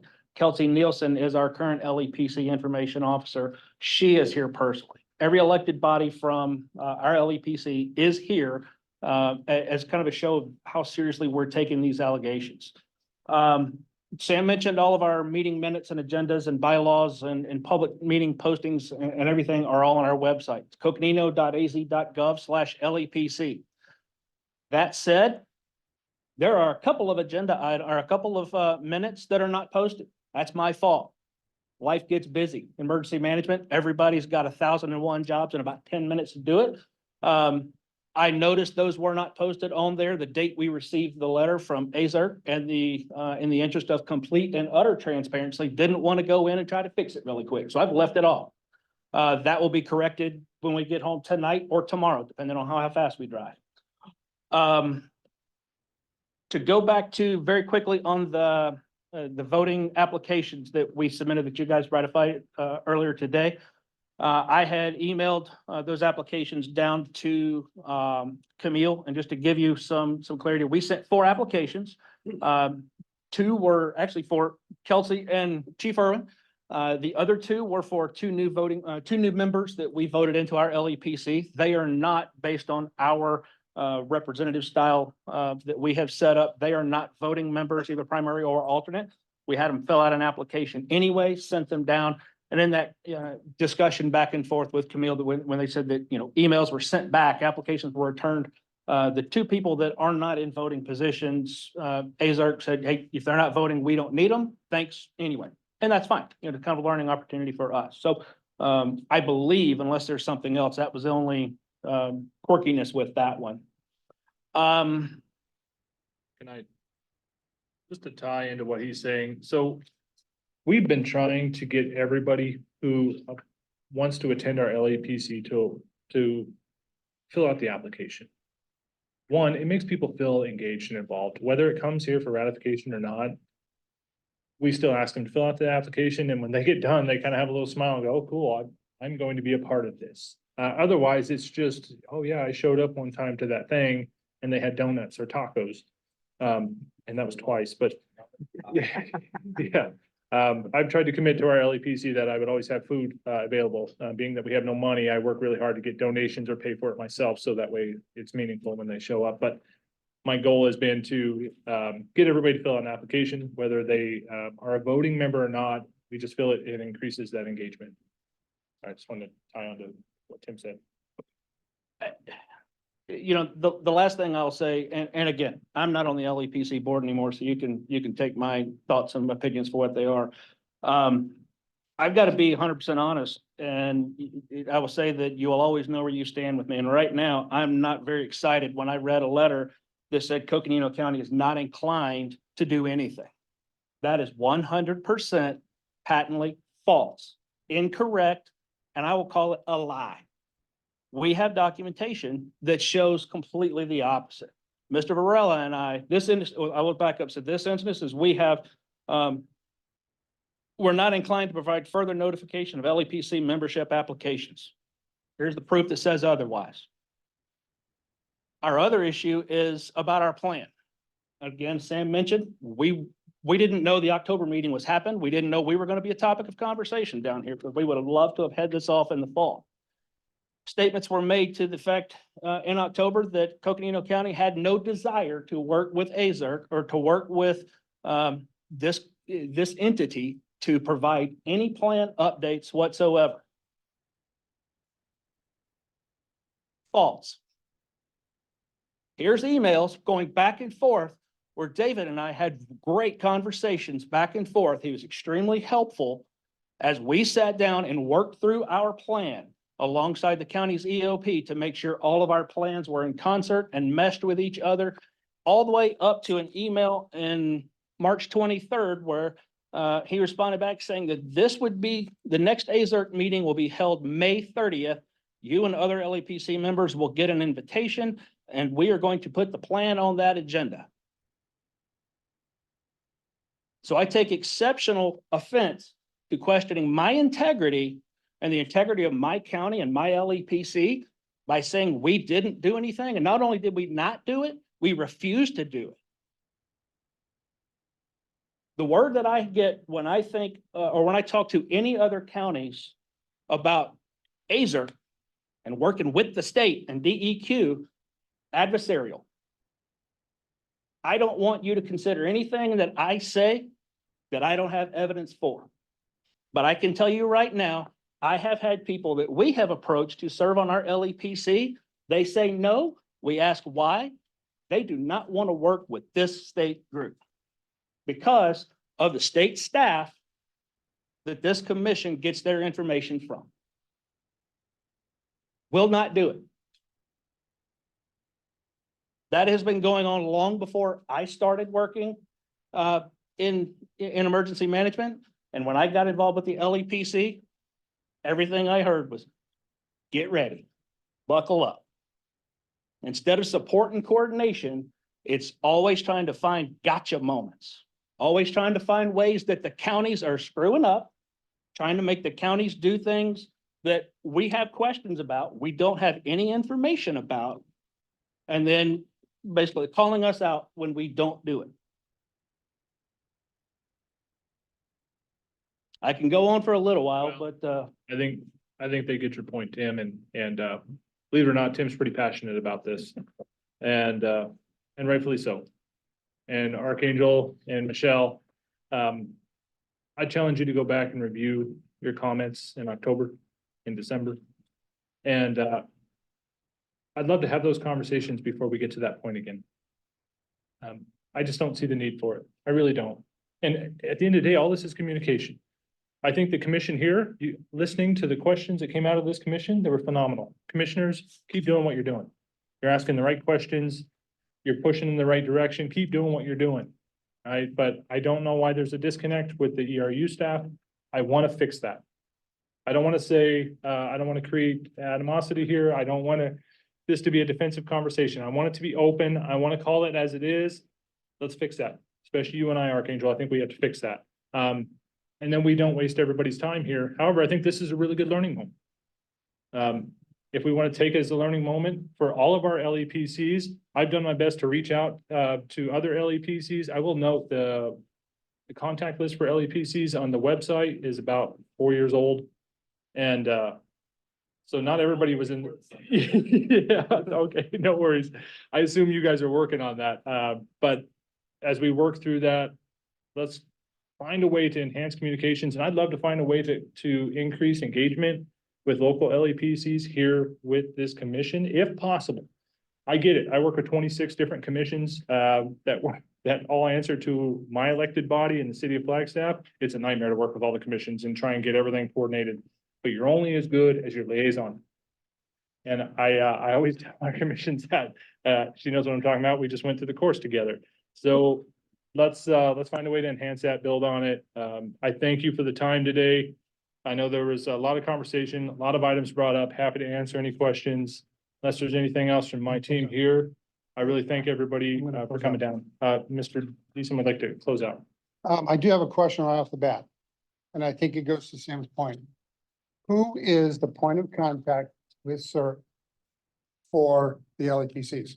We have conversations with Michelle, we have conversations with you, we have conversations with Mr. Varela. The three of you are clearly not speaking to each other. Who does our chair communicate with for LEPC matters? Who is that person? So based on how duties were divvied up, that's why it wasn't split between the entire team. So my appointment as a coordinator only happened in October of last year. Okay. Prior to that, everything was communicated to Laura Malone, who retired back in September. And from there, we've been trying to hold on to what we had, and that's why we made we went in the direction of me being appointed as a coordinator by the director of the agency. Prior to that, we were individually tasked with different items per what Laura requested out of us. So if I understand you, then you are the first appointed contact. Now, yes, Between you and our chair. yes. Okay, thank you. I think that will help a lot. Because to Tim's point, you have emails in your system where we're clearly not in violation that you didn't see. That's not our fault. That's your fault. Okay, so I'm with Sam. We need to move positive. We need to move forward. We need to do good things. As Director of Emergency Management for Coconino County, I take LEPC very, very seriously. I sat on the LEPC in Pima County many years ago. I believe in the mission and I'm all for it, and we will do whatever we can do. However, it is a partnership. It is a partnership between local and state agencies. Partnership requires two-way communications. Okay. My concern is less in the weeds. You've already got those details and you're gonna be left with the documents. My concerns are a little different perspective. I am very concerned that there is an official FOIA document out there, authored and signed by you, that is largely inaccurate and false. And you'll have the documentation you've already heard here today. It's inaccurate and it is false. What I am asking today is that DEQ and the commission consider a rebuttal. You can't take this away, it's a permanent record. A rebuttal to clarify these facts once you've reviewed the evidence that we're going to leave you today. And say, you know what, in fact, they did provide us the plan. Sorry, that was a misstatement. In fact, their quorum is in fact accurate because we were given specific direction by the AG's office when we built our quorum in our groups. We have all that for you. Once that has been reviewed by the commission, and I presumably by the AG's office probably, and by DEQ, I would ask that you provide a document that clarifies this and clears it up. And that document needs to include the attachments of everything we're going to leave you today. So that when Joe Citizen goes out there and puts an FOI in for Coconino County's history of LEPC with the commission, they get the entire picture.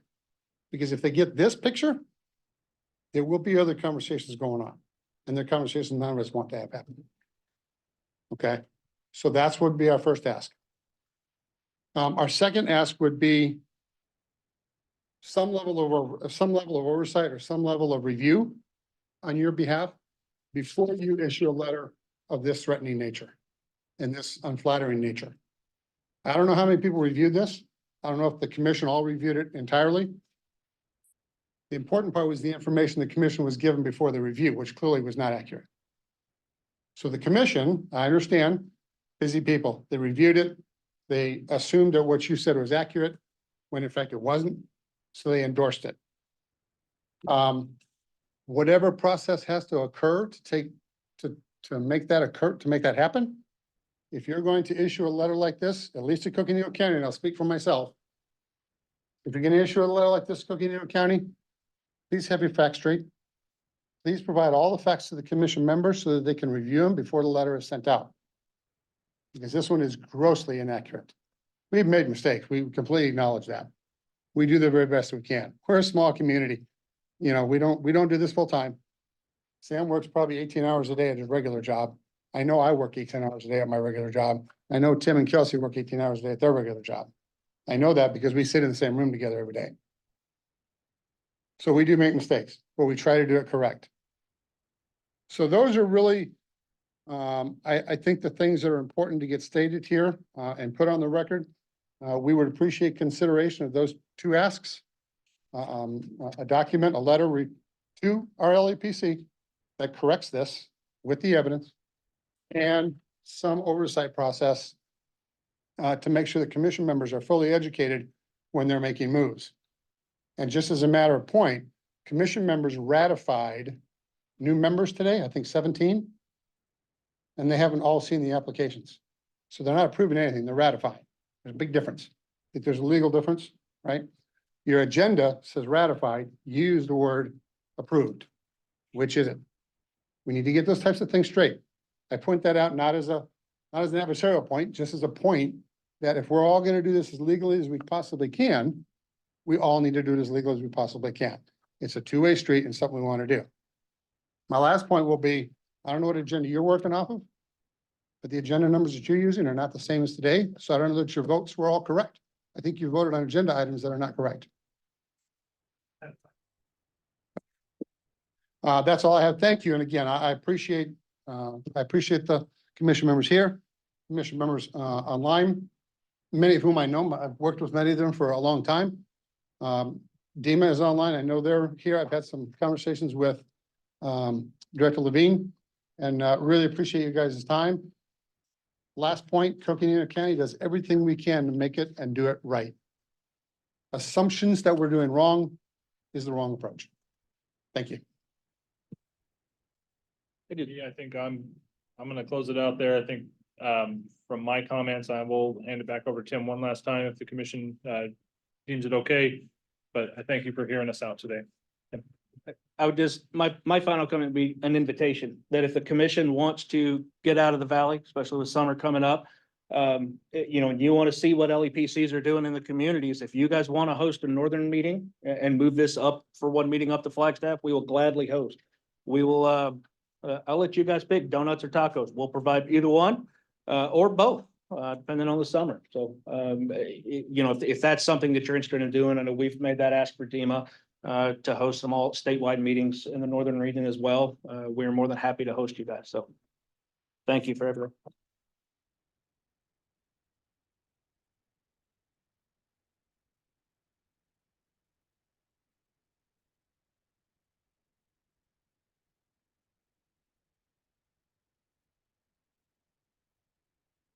All right. Any additional input from the commissioners on item or on the presentation from Coconino County?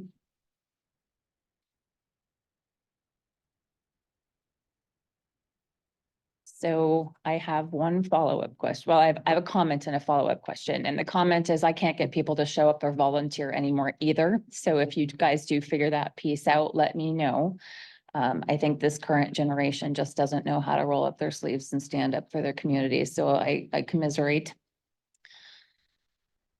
I'm new to this commission as well as some of our colleagues across the table. And so I'm hearing a lot of frustration. I've heard similar frustrations from other counties. I don't know what happened in the past, but I'd like to, like you said, move forward. I'm a planner too, and communication comes up every exercise. So my question to you folks is, as part of this after action report, there's always an improvement plan. The items that you've already identified as far as information flow, is the plan to incorporate some of these positions, responsibilities, and the information management into that plan? And then also, are your bylaws posted publicly the same place the minutes are? So we would be able to see historically when the quorum changed. Perfect. Yes, that is accurate. They're also within the packet printed. I have everything in a giant digital folder. Happy to send that over as one big shared folder if need be. But yeah, all the information is there in that process and the transition as we progressed. And we know that it's probably a little different than the way other people have done it. But sometimes that's okay. Follow-up question to council, and I don't know if we have to go into executive session for this or not. But I have been aware of not just this situation, but other situations in statute that dictate somebody who does a print paper or somebody who does something that we just in this day and age don't have a position for or don't have that particular entity available anymore. In the situations where statute basically tells us or EPRA tells us we have to have X, Y, or Z to fill out our rosters. And this is the 21st coming into 22nd century. Can the commission make exceptions when the rules federally haven't caught up with the real world?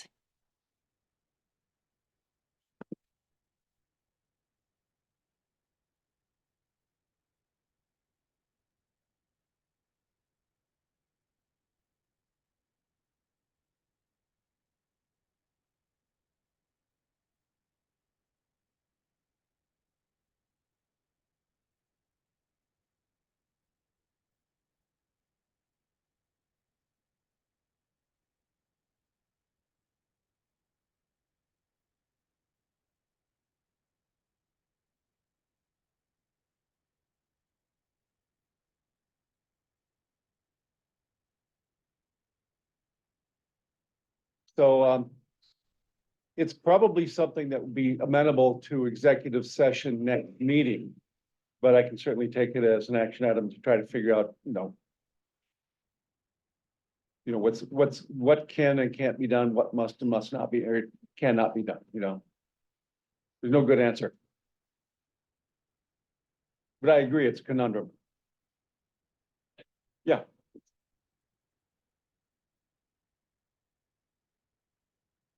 If you get Harry Potter and his magic wand on staff and you can make this happen, that would be greatly appreciated, but again, that's above my pay grade too. Trying to get him in person for an interview next week. That works, yeah, let me know when he comes by. I just like, That answers your question, but I think that's the approach to take. I'd like to thank you all for coming in today and giving us your viewpoints. We appreciate it. Thanks, sir.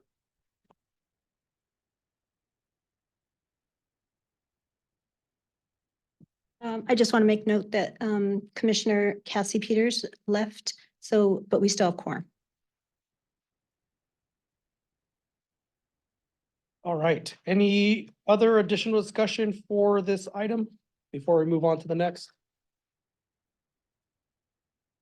I guess the question is, are we going to talk about this as a commission, discuss this further as a commission? Or are you going to review it first and present us? How does this move forward from here? It's entirely how the commission wants to do it. We can do it however, we can organize it and produce it to you guys and then put it on the agenda for the next one. Or have a special meeting to go over the details that you guys identified. That's not for. I guess for this is a me to two-part question then. Are we going to be within that letter's 90-day? I understand how the letters work. So we're gonna be past that letter's deadline. And can we have a special meeting to go over this? Is that possible? I mean, you have a lot of paperwork there to be reviewed, so we understand that side of it as well. I know it's not gonna be something we can resolve today.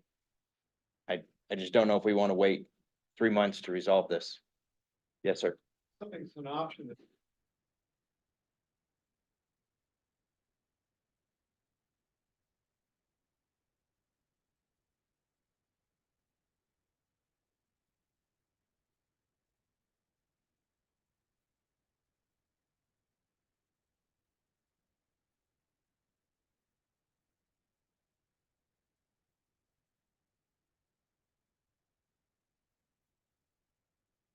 All right, it's just 3 months is a long ways out to resolve an issue that they all clearly came here to try to get resolution on. So I don't know if there can be a motion to have a special meeting. If we could do that, and if that's the case, Paul Marsh, make a motion to have a special meeting to go over Coconino County's LEPC plan. Dr. Bailey seconds the motion. Can I clarify that? Please.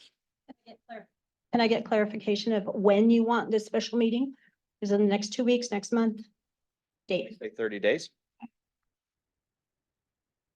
Recognizing the friendly amendment to the motion, Dr. Bailey still seconds. Thank you. I've got a question before we vote on that. What is the issue that we're gonna discuss at that meeting? Is it just the compliance of Coconino's plan and going through the checklist again? Or was there a specific decision that needed to be made on whether or not something counted? Director Levine, it's basically all the information that Coconino County submitted during their presentation. And we're basically going to put it together for the commission to review in 30 days at a special meeting to go over that information. So we'll put all the information together and provide it to the commission prior to that meeting. So you guys have time to review. So it would be a discussion at the next special meeting to make a decision how to move forward with that individual compliance letter. Understood. Thank you. I would also.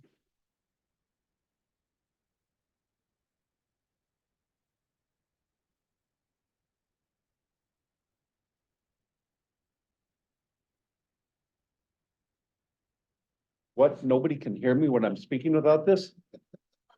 That's never happened to me.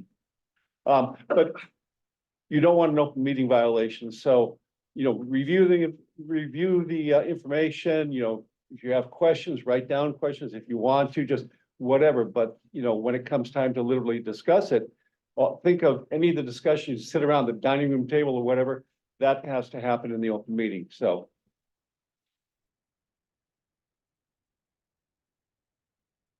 Jeff, would anything be discussed in executive session? So should I put that option on there? Yeah, absolutely. Thank you.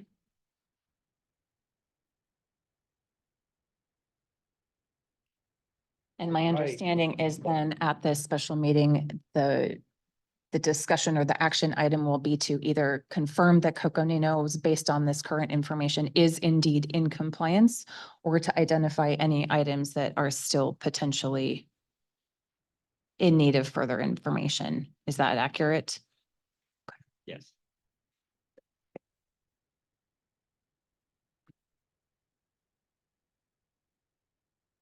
All right. So with that, with the motion for setting the special meeting for 30 days out from today, with the commission members receiving the information provided by Coconino County during their presentation, and a second from Dr. Bailey, do I have any further discussion on this motion?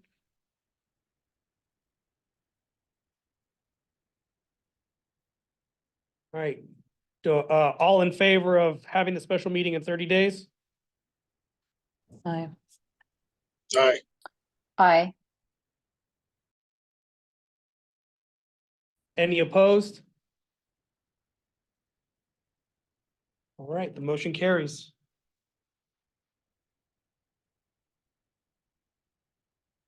All right, the next agenda item is the State Emergency Response Commission status discussion and action.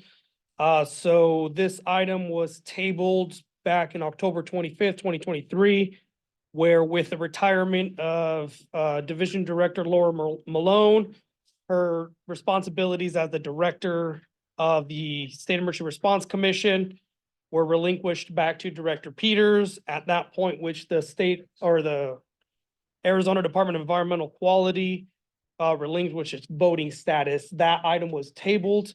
It is now up for discussion and or action today. This is Dr. Bailey, and I was informed that old business will stay on the agenda until it's resolved. So I would suggest we try to resolve the matter. I was the one who tabled the motion to recognize, or I believe the request was to recognize ADEQ as a voting seat. And I had asked for further clarification on our governance, our bylaws, any charter documentation, precedents, et cetera. I know that at the last meeting that I was not able to attend, there was some additional discussion. The captain at that time had done a preliminary search on their own. And there was a question raised during that special meeting regarding the open meeting law that was just brought up, and how potentially having DEQ as a voting member might complicate that. I did not get any further legal counsel. I do have concerns based on the reorganization, and thank you for the comparison of CERC before and CERC currently, because again, as was mentioned, some of us are new. I had sent an email to DEQ leadership. Mr. Cantrell was CC'd on that. And I provided my concerns and my opinion in that time. Council was generally supportive of my comments, and not having received any comments to the contrary from DEQ leadership. I want to recognize the expertise and the experience of our new CERC coordinator, and I have full faith in their ability and competence to handle the administrative concerns. But at this time, I am going to make the motion to decline the request to create a voting seat for DEQ on the commission.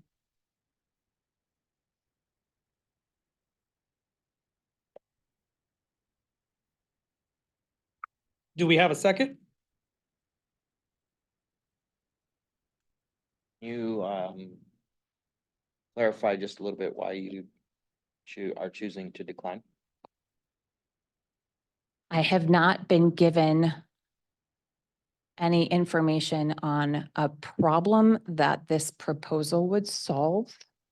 I'm not aware of any legal or regulatory hurdles that would require DEQ to have a vote.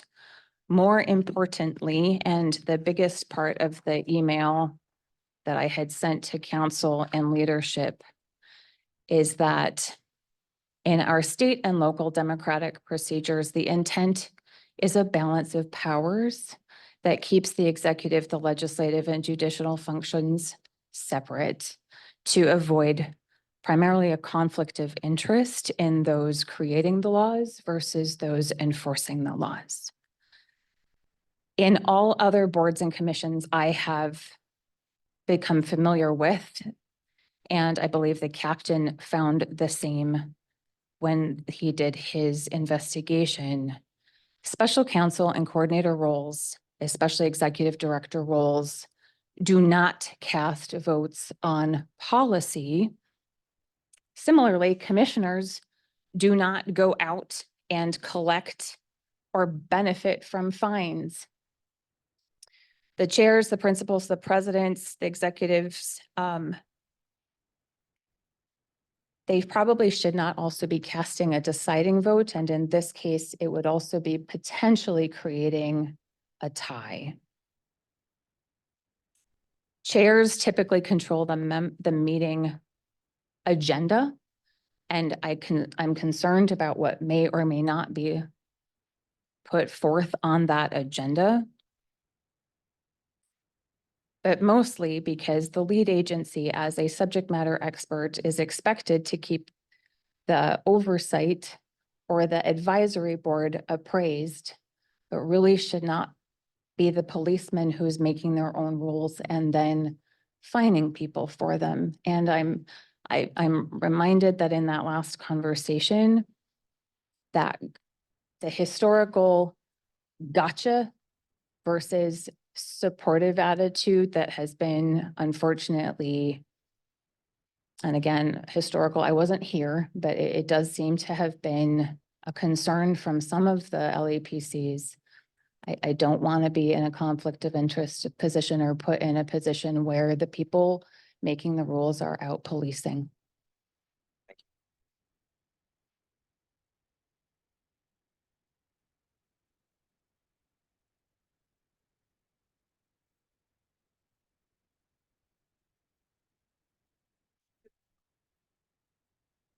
I'm going to second at this time.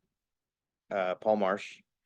And I'll explain myself, just.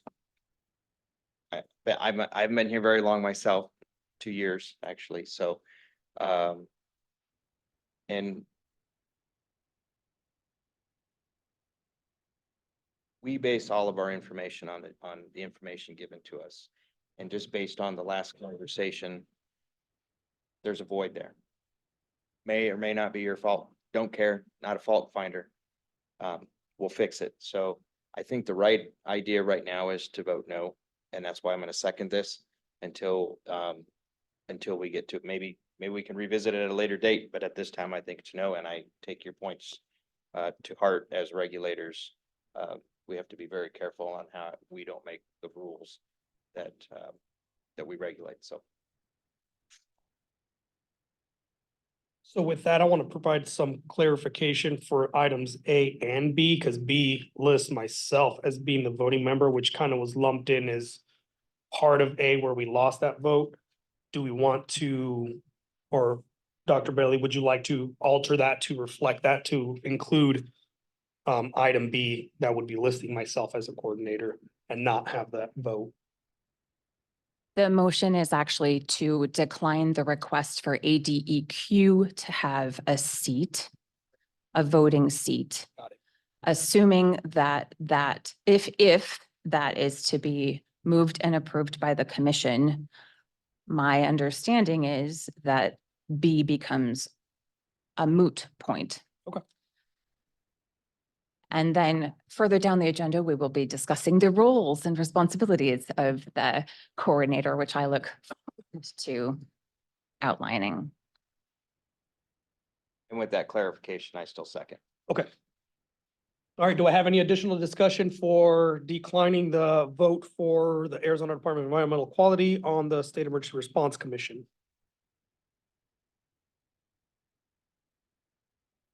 Hearing none, all in favor?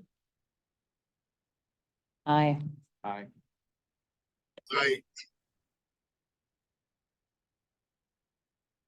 Any opposed? All right, the motion carries. See if anybody abstained.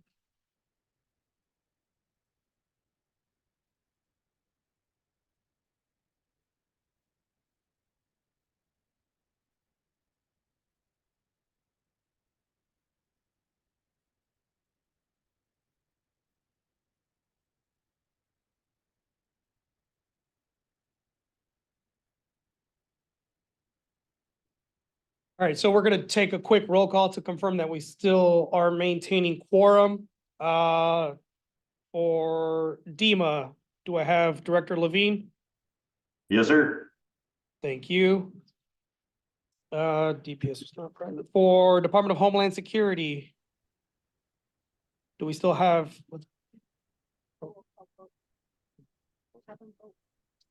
Oh, sorry. So we're doing a roll call vote. I apologize about that, Director Levine.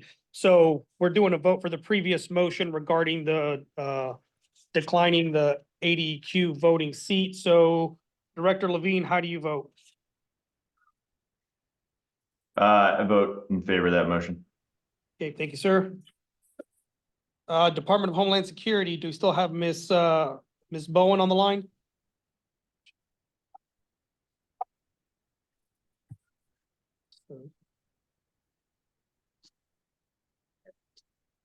Okay. ADOT was in person. What's that?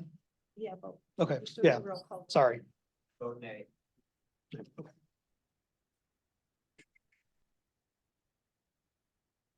Arizona Corporation Commission.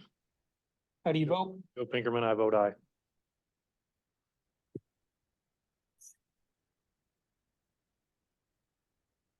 Industrial Commission of Arizona. Oh, sorry, my apologies. Dr. Bailey. For Department of Agriculture. Aye for the motion. Industrial Commission of Arizona. How do you vote? My vote is to have ADEQ as a voting member. So it'd be a nay. Okay. Department of Forestry and Fire Management, how do you vote? He's not there, but Bryce Rucker is. Vice Rucker is ICC. Right. Report. Right there, right above it, right there. You can just hold up. And did he just vote right now? Oh, is He that- just voted nay. He voted. Yes. I thought you said Arizona Corporation. Did you vote? Yeah. And you voted what? Thank you, sorry, clarification. Do we not have anybody from the Department of Fire, Forestry and Fire Management? Left, okay. State Mine Inspector, Mr. Paul Marsh, I vote aye. Arizona Fire Chiefs Association, how do you vote? We vote aye. And then Arizona Department of Health, I vote aye. right? Always have. The ayes have it, the motion carries. All right.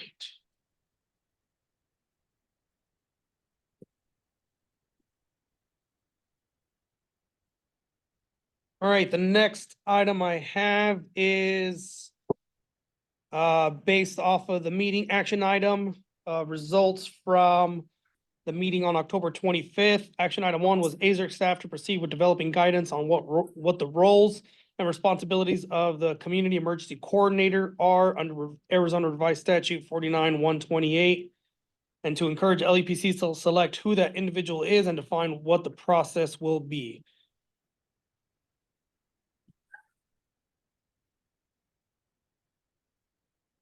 So this item stems from, I believe this is Pima County's current issue, isn't it? Yes. That they haven't identified. So under Arizona Revised Statute 49-128, it is asking that the LEPC appoint a community emergency coordinator and have them identified. Currently, that is what Pima County is struggling with, and they have sought out additional guidance from the commission as to what that individual should be doing, or could it be a group of, or appointed to the responsibility of an agency, or does it have to be a named person individually? Those were some of the concerns that have been brought to our attention. And they're on the line, just. Yes.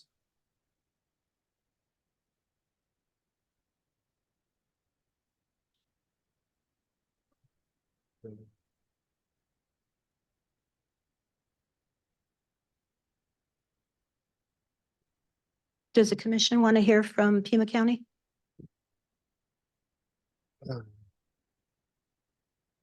Absolutely. Yeah. The other one got all tore up. I was trying to get this one off and I'm screwing it off, but it's not coming off all the way. Is that you, Frank? Sandra or Lane, did you want to speak on this matter? Yes, very briefly, and then I believe that the director, Shane Clark from Pima County Office of Emergency Management, will follow up. Really, ours was, and I echo some of the comments about the letter that came in, and we found an inaccuracy or two in ours. However, all of that aside, we have been turning our plan in as requested. As we have for the last 36 years since the formation in 1987. We long uphold the principles of transparency and preparedness. However, we've been unable to do it because of the lack of communication and follow through and guidance from your office, looking simply for one item that was not in the plan, well, two items, calling for some help with the definition of the roles and responsibilities of the emergency coordinator position at our local LEPC. We've submitted a response to the letter. We provided 130 pages of supporting documentation of how we have not heard back answers to those questions. So our plan is there, and we're just waiting for that definition. We'll be happy to fill in that one item in our plan that has put us into statutory non-compliance. With that said, as soon as we get that guidance, we'll be happy to fill in that those two lines in the plan to bring us up to compliance. With that, Shane, would you like to add anything else, please?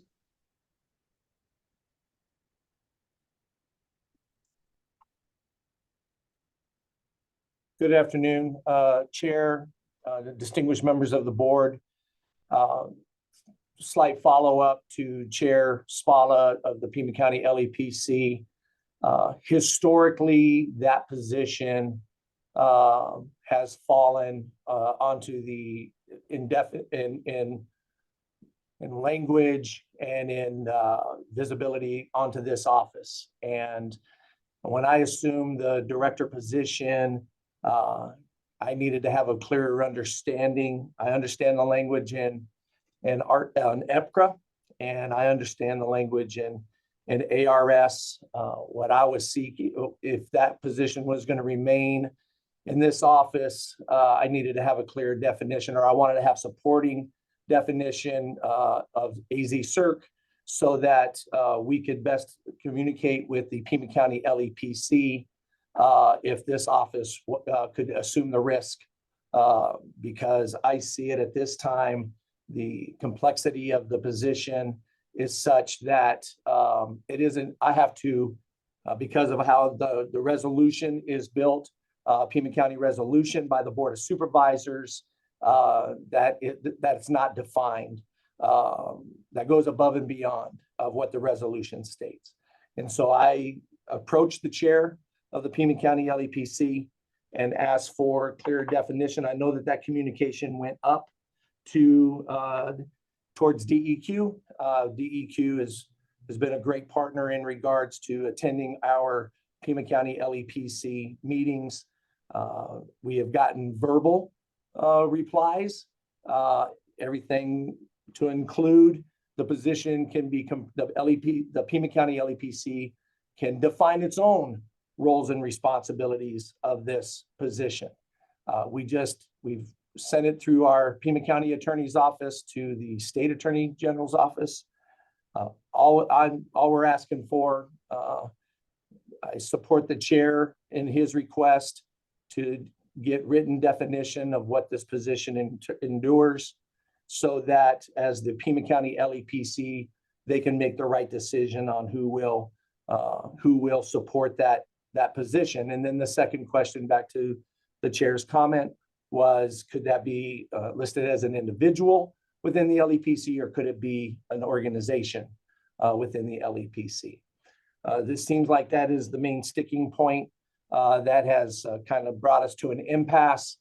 And I would like to support the county LEPC in clearing that matter up. It is just one that has, per question, I got to protect Pima County government. And we just want to make sure that we are falling within our resolution that has been defined by our Board of Supervisors.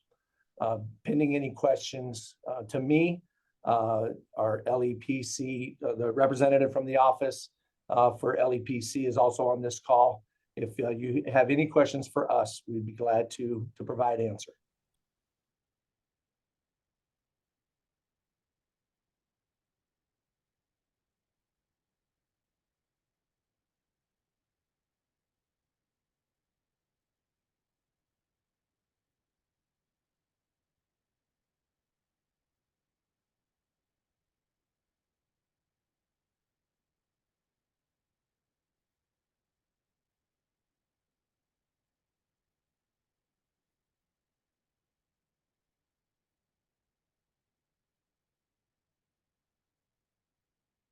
It's green. If I can suggest something is, I know that I spoke with the Pima County Attorney's Office about this a while ago, and I thought it was pretty much resolved. But I also know that we didn't prepare any sort of a written document to describe what the coordinator position would do and require and so forth. So in anticipation for this meeting, I called the guy I spoke with down at the Pima County Attorney's Office. He's out of the office for the next, I was told, 2.5 weeks on vacation, but it's probably worthwhile for the Pima County Attorney and our office to get together and try to develop something and then present it to the commission for action. That way it's something, you have something in writing and it's, not subject to either, loss of memory or mutation over time.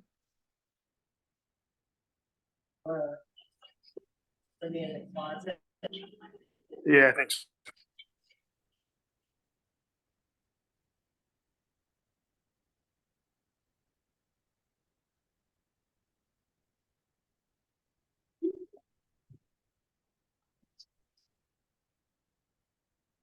Thank you for that. We can't hear what's going on in the room if there are discussions in there, but we look forward to receiving that correspondence and filling in those lines in our plan. Can I just ask for clarification? Because there's hundreds of pages of clarification documents with EPA and how to create an LEPC, and there's guidance and plan. What is the particular question about the role or responsibility that seems to be the sticking point? Just clarification of the emergency coordinator. The way that what we wrote in our letter in response to you is just clarification of the community emergency coordinator detailed responsibilities upon notification of release for the local emergency planning committee. And the second item that is once we are in receipt of those notifications of release, and what are the expectations of the local emergency planning committees to do with that? What are the expectations for us? The second item on there was we were just asking for clarification if the community emergency coordinator must be a specific person or if listing an agency or an organization could satisfactorily fill that role. Those are the two questions. You looking for a response from me? At this point, I am just sharing what was in the letter, and we're just waiting for clarification on those roles so that we can provide that to Pima County Office of Emergency Management so that they can review that and make sure that we are in compliance with all the expectations of that role. As I recall, and this is going back to 2022 when I last had the communications, the role of the emergency response coordinator in the county was merely to be a point of contact for notifications to go to. And I don't recall right now if then there was a requirement for the coordinator then to pass that information on to some third party or group. I just don't recall that detail, but it was a pretty minor administrative position and mostly functioning as a point of contact more than anything else. But that's why I suggest that I speak with the Pima County Attorney's Office and we develop some sort of language that it's, yes, okay, we agree this is what it seems to be and it's blah, blah, blah, but not blah, blah, blah.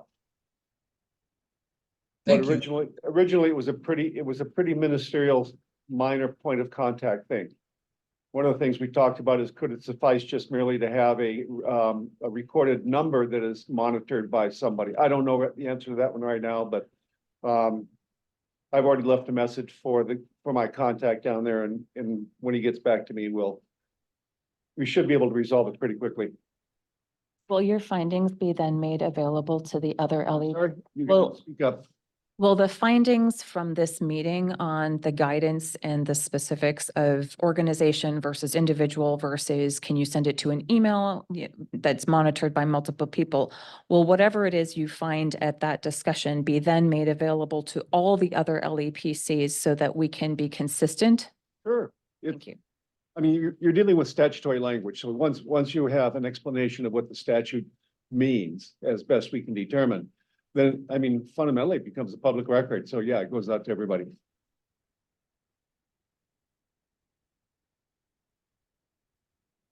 Did you need an action item or did we need a motion?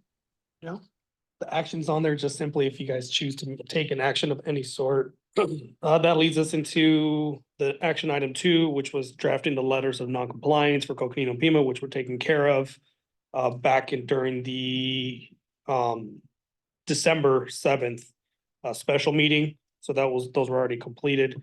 The primary one was that one for the community emergency coordinator. Is there any other additional discussion to be had for either of these 2 items? So can we follow up at the next meeting then to find out, and is there a time frame by which these conversations need to take place? Obviously, between now and the next meeting. Do you want it at the special meeting or do you want it at your next meeting, which would be in October? I can also make the meeting, we can also set the meeting earlier than October. This was part of the similar compliance issue with the county, so if at all possible, it would be nice to have within the next 30 days with the understanding that commission members would have the opportunity to review it so that we can clear up any other compliance issues that may be a question.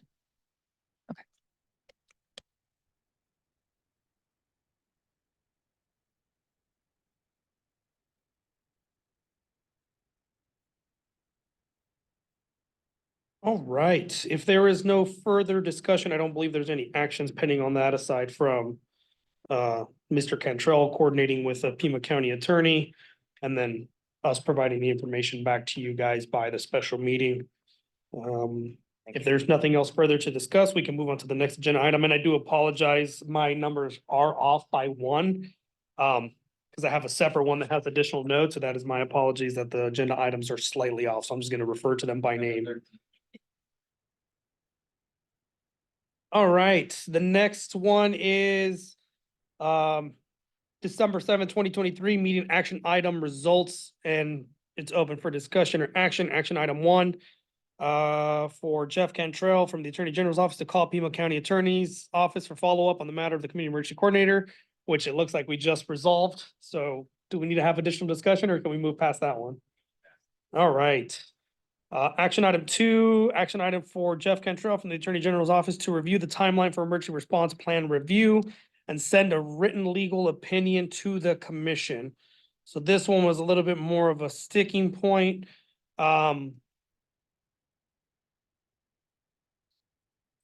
Yeah, so it ties into 14C, which is to review the commission's ability to delegate initial emergency response plan review to AZERC staff and provide a written legal opinion.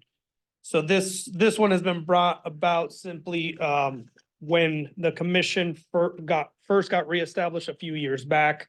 The commission members being relatively new were unfamiliar with the process that the emergency response unit was already handling prior to the establishment of or the reestablishment of the commission after it came over to ADEQ. From there, the process was identified by the commission to have staff do an initial review, and then the commission members would do a ratification of the emergency response plans. But I know under the revised statute, it states specifically that the commission members should be reviewing the emergency response plans and providing, any recommendations, as long as the review process and recommendations don't hinder the actual application of the county's plan. That's according to the regulations. So basically, this is just to get or open up the discussion for, are we reverting away from having the emergency response unit review the plans in interim and then get the final sign off from the commission? Or should the process now be going to the commission members? We established the process to get the information to the commission members, and they're up for discussion at the commission meetings.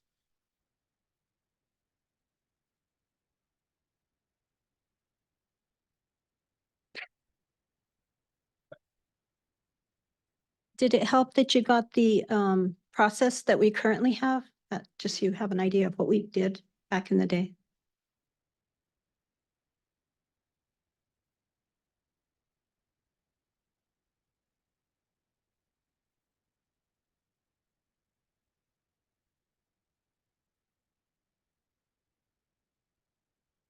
I believe that was an action item for you. You're still gonna have to speak up a bit.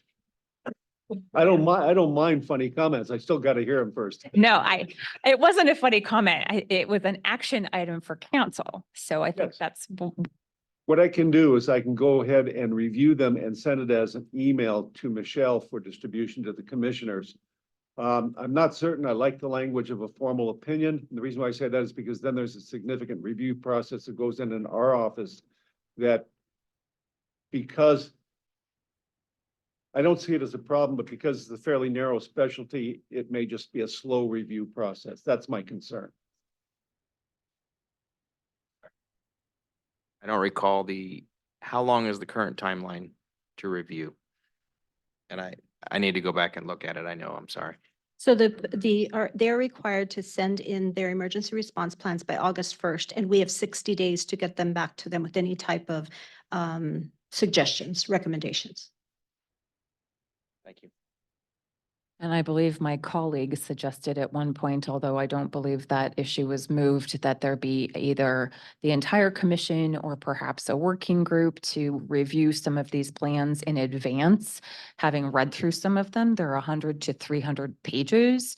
And that is not fun for anybody, even those of us who are plans geeks who like this stuff. I think the problem was timely, and I apologize because I was not at the last meeting. Sergeant Major was instead, but I guess my confusion is I thought the action item from the last meeting was to go ahead and do such a legal review and have an opinion for this meeting. Or maybe I should not have approved the minutes.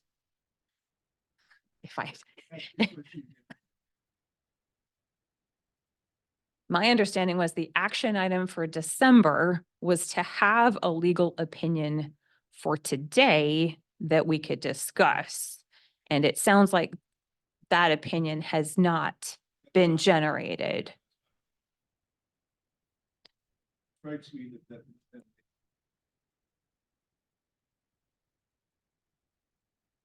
Is anybody pending a plan approval at this time? Yes.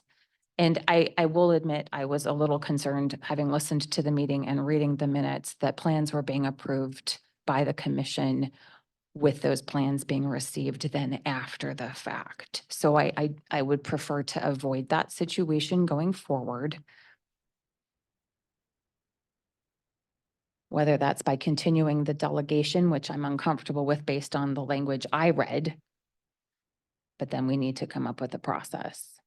And I'm wondering if any of our commissioners online have an opinion so that three of us aren't staring at each other.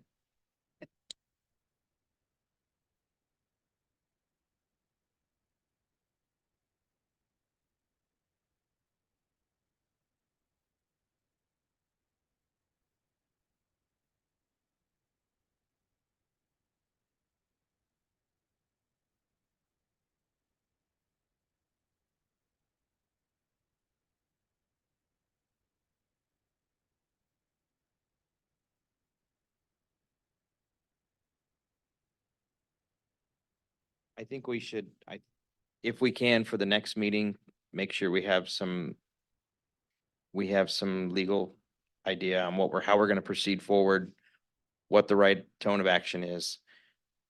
Because correct, if August, well, we have some now and we'll have them by August, so that doesn't work either.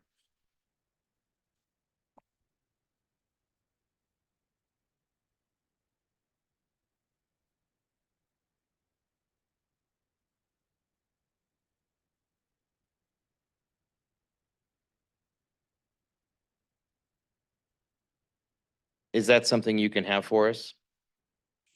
should be able to, yeah. You're getting a long list, so I've got a case, a bunch of cases of the caseload that made it rather difficult. Some strange, bizarre things that just seem to have been piling up. They're easing up a little bit now. And the opinion we're asking for is our legal ability to delegate. And if we do not have a legal standing as a commission to delegate, then it's back on us to do our due diligence, is my understanding, that the 11 of us plus our deputies who are not off the hook do then have to be provided the plans from the local planning committees, have ample opportunity to review them, and then be able to act on the summary that I would hope would continue to be provided for formal approval, ratification, appointing, whatever term we're using these days, at the appropriate quarterly meeting. Agree. What I would suggest is that we can have that discussion today in executive session.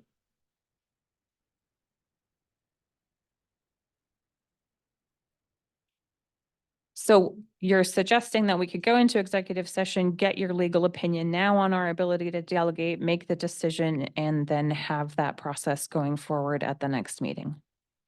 If I heard you correctly, go into executive session to receive the opinion, and then you wouldn't need a written opinion because you'd be ready to go forward coming out of the executive session. Is that what you're saying? I'm seeing nods. Yes, we will take a verbal opinion. Yeah. Anybody online have any concerns with what's being proposed? Doc, I think you're on the right track. We need to know if we can delegate it. Once we know if we can delegate it, we can make a solid decision.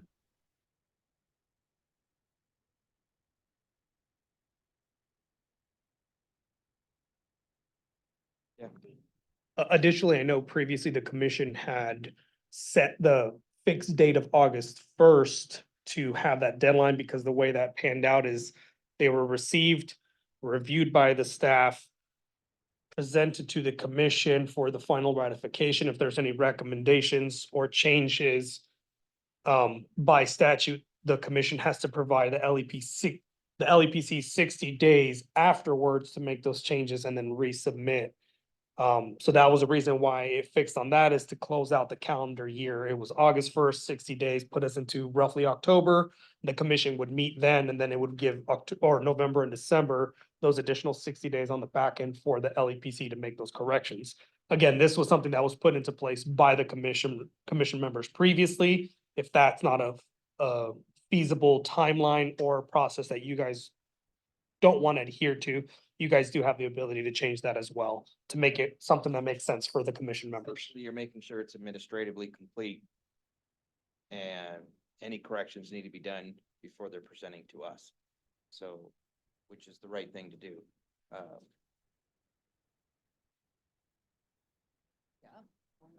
Yeah, okay. So I guess the question then becomes,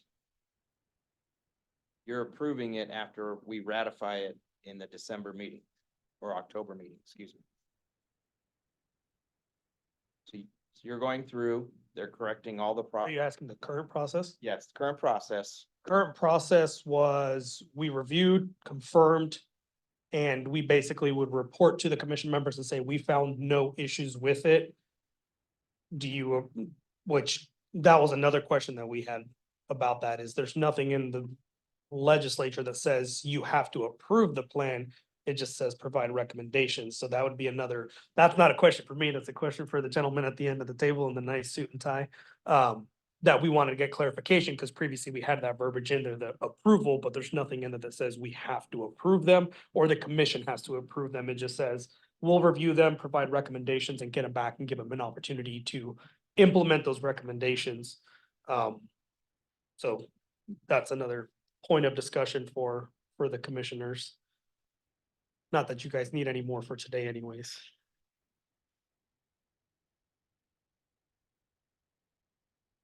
So I'm reading the little box that says, review the plans, make recommendations to LEPC on revisions that may be necessary to ensure coordination of such plan, yada, yada, yada. So it sounds like we don't approve them, but we are supposed to at least be making sure that they Meet the requirements. meet requirements or are legally sufficient is a term I learned from the other counselor. So So do we need to go into executive session now, or having looked through the agenda and the next session has other things, do we need to consider these independently? I'm looking for process. Or can we combine our executive session once we've It talked strikes me about? the most efficient thing is to go through and through the agenda, itemizing things you want to discuss in executive session, break out once, only once, and then come back in and then take decisions based on those. Seems like the efficient approach. So then, can we table this discussion? I don't think I need a motion to table discussion to go into executive session, move forward on the agenda with the understanding that, yes, this will be part of the executive session discussion. Yes. So yeah, one additional thing, not to keep throwing curveballs during this specific piece with the emergency response plans. Us as the staff that have been doing the process, we would like to get clarification if there's an actual annual requirement for these plans to be reviewed and submitted. I've gone through the regulations numerous times at the federal, EPGRA, and the state specific, and there's nothing in there that says it must be reviewed annually. It just says that they must exercise it biannually, either tabletop or full scale, but their actual emergency response plan that doesn't specify that it should be reviewed by the commission annually. So that was another, Statutory meeting, and there's so that was just another curveball to toss out there. Is it an annual requirement or is there clarification from council on? And as a planner, heaven help me if I have to actually go through those things every year, which is why we typically state a 3-year or 5-year cycle. That actually brings up something I would like clarification on as well, is does the commission have a governance document itself? And do we have our bylaws or policies recorded in anything other than minutes? I couldn't hear your question. I'm sorry. Oh, he's got a loud machine. Sorry. Are you aware of this commission having bylaws or governance compiled or put in one place other than policy through minutes? No, I don't know anything about there's existing policies or guidelines for the commission. The only thing that could exist would be that back when the commission was under ADEMA, they may have had some of that, but I wasn't in charge of that. I wasn't the keeper of that. So if those transferred over when the authority transferred over, they probably would be in either the Office of Administrative Counsel here or elsewhere. but I'm not aware. And one would assume, although I hate to use that word, that when they revised statutes and revised the commission's organization, that any previous bylaws would probably no longer be appropriate. There was a chat up about, it was a rule. It says at AZ Administrative Code R 18-18-105 B and C outline the annual requirements. And Sandra, you're talking about the emergency response plan, is that correct? Yes, she's talking about the plans. It is R 18-18-105 B and C. And just so you're aware, I have all of the documents scanned into a digital file from 1987 to present. So if you want access to them, I can give you them. And I did No, I not- don't want all the documents. I just want to know if we actually have bylaws or a governance document that would be relevant for, and I'm seeing a no. Yeah, I went through them all.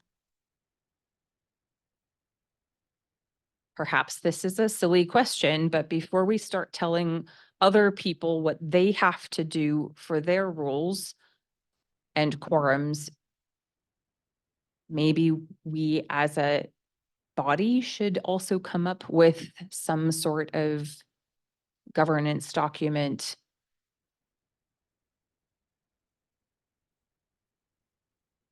More work.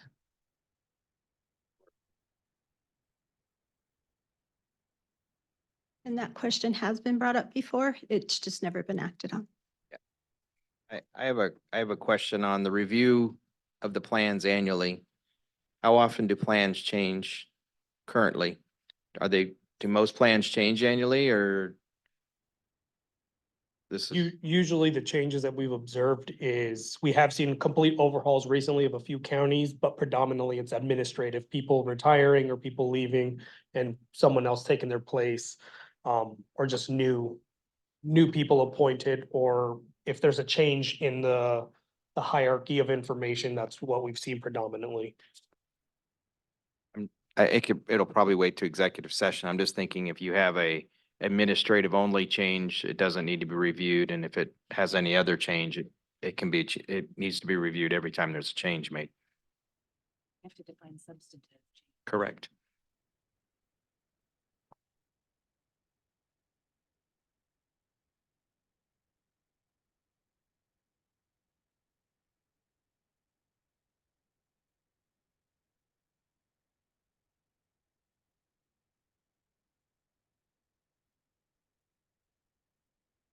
I don't know, I don't know if the administrative code says that the commission has to review.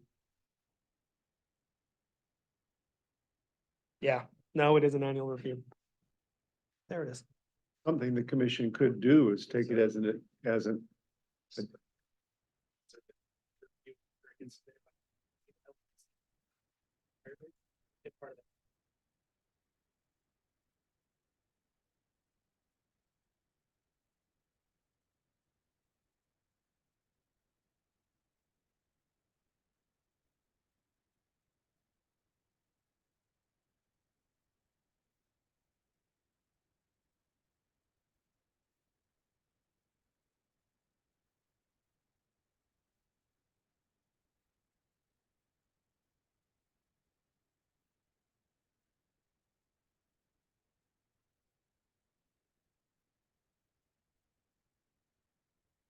Just so everyone online knows we're not talking.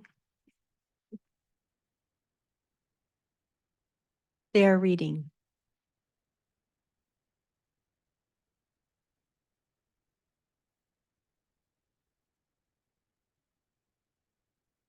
They're reviewing ARS section 49-125B.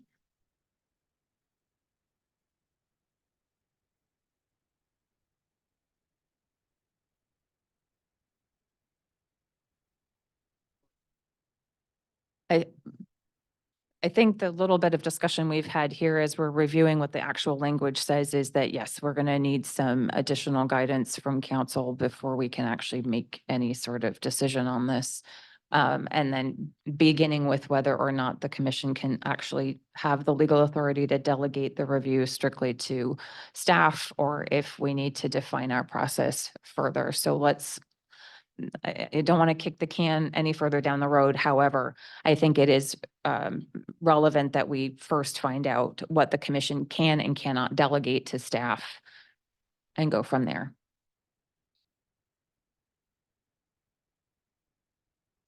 So are we tabling this one overall or just holding on to it for executive session at the end? Okay.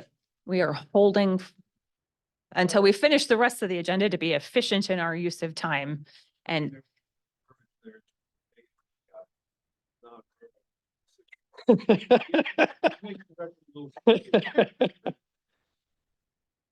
right, so for those of you online for items 13, B and C, we are temporarily going to review them afterwards in executive session after the rest of the agenda items have been reviewed, in case there's any additional items that need to be discussed during that executive session as well.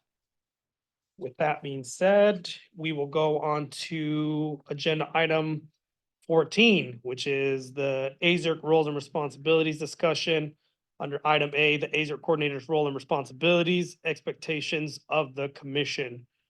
So as most of you are aware, I was appointed in this position in October for the sake of maintaining the compliance for the counties, to ensure that they would have their emergency response plan review and not be out of compliance and cause additional disrupt to their operations.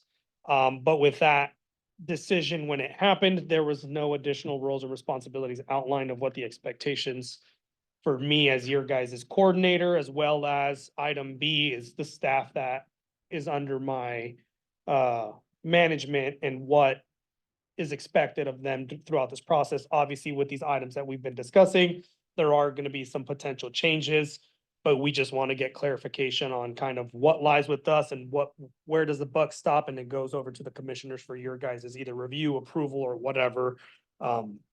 That is the primary reason for those two items. Particularly, I believe item C kind of goes back to agenda item 13B and C, which is the review of the emergency response plans. The commission's legal authorization to delegate, and then the timeline for the emergency response plan. So at least for 14A and B is what the primary discussion is here for the commissioners. C 1, 2, and 3, it looks like. I believe it looks like it's what's going to be in the executive session afterwards. So at least we have that.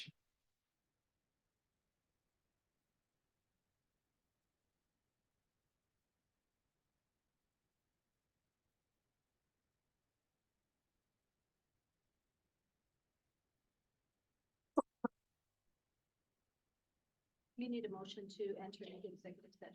Is that the last one? Oh, okay.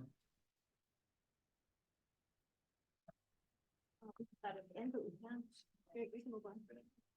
Yeah, we can, absolutely. We still have to come out, just so you know, we do have to come out of executive session, go back into open session and close it out. And then close out the remainder of the agendas.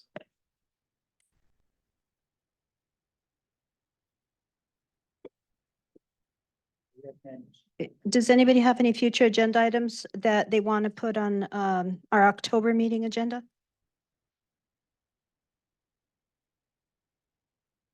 Anybody online? You guys had talked about the tier 2 training. Is that something we can make sure is on the next one? So we can, departments and agencies can figure out how to get training. Hopefully everything will be completed at that point. So.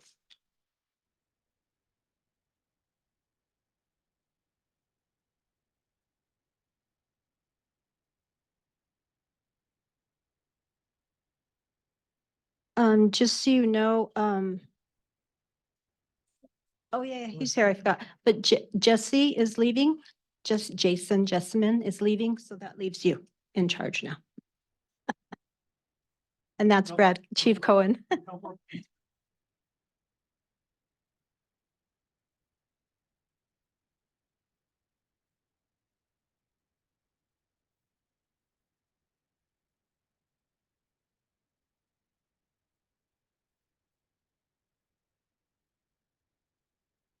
Director Levine, this is Dwayne. Are you still on? Yes, I am.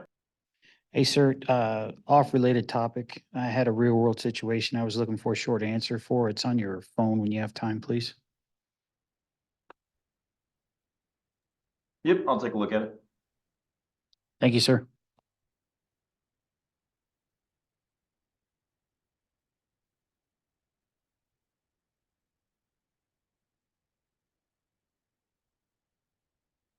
Can I make a motion to adjourn and go to executive session? Paul Marsh. Real quick, hold on, before we get to that. So for those of you that are online that are not commission members, once the commission goes into executive session, you can hang around, but we are gonna have to shut down the Zoom temporarily. We don't know how long we'll be in executive session. Granted, for those of you that are attending the workshop tomorrow, we will be giving updates of this meeting to you guys tomorrow. Should you want to stick around, we just don't know how long the executive session is going to take, hence why we went through the entire agenda. So if you guys feel free to take off after this. For the commission members that are online, you should have a different link in your email for the executive session for that meeting. As soon as we get the motions, we will close out from here and move over to the executive session and get everything connected over there. So I'm sorry, point of clarification, when will you have call for the public? We are doing it now.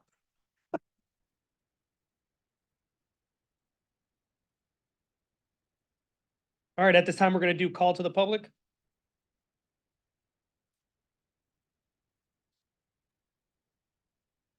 If I may, for the commission, I have a item that I would like to comment on.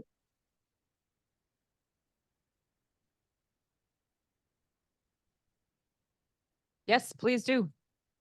My name is Sandra Espinoza. I serve as the Deputy Director for Pima County Office of Emergency Management.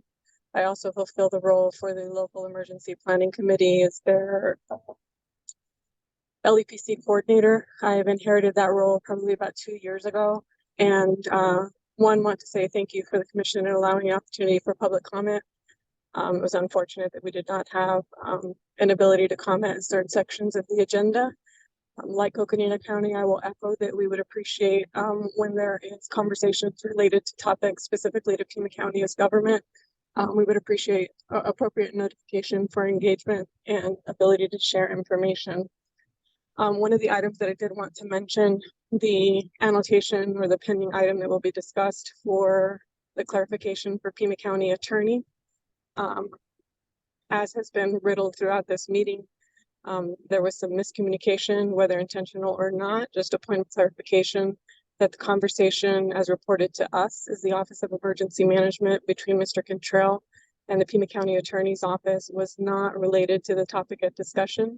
The item that we as a department initiated with Pima County Attorney's Office for clarification was specifically related to the authority of our office. We share, like many of the commission has mentioned, our intent to be very clear and understanding of our role and responsibility and authority as a department within the county. The clarification point was whether the LEPC within Pima County as the planning district was a body of county government or an extension of this commission. The clarification that was provided verbally was that our role as a department and accepted by the Board of Supervisors was specific to administrative support only. So that then influenced where the plan lays now as the emergency response plan and our inability to fulfill the role as understood through EPGA for the community emergency coordinator, because it is outside of the scope of what our board as a government body accepted, and we can have further conversation. The other point that I wanted to make and state is that we also as Pima County government have been negatively affected, not only in the accusation letter that was posted in the public forum, but we have also received secondhand communication through the LEPC chair directly to us as county government that we are now ineligible for HMEP funding that's allocated through the commission for the LEPC as a body, which is extremely frustrating. I hope that helps inform. We look forward to being on future agenda items and having an opportunity to provide a presentation on an update for county government or coordinate with the chairperson of the LEPC for Pima County for update on the status of our plan. Thank you.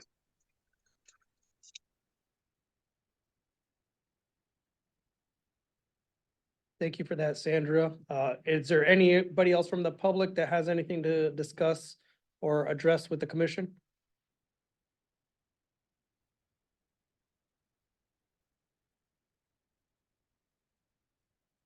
All right, hearing none.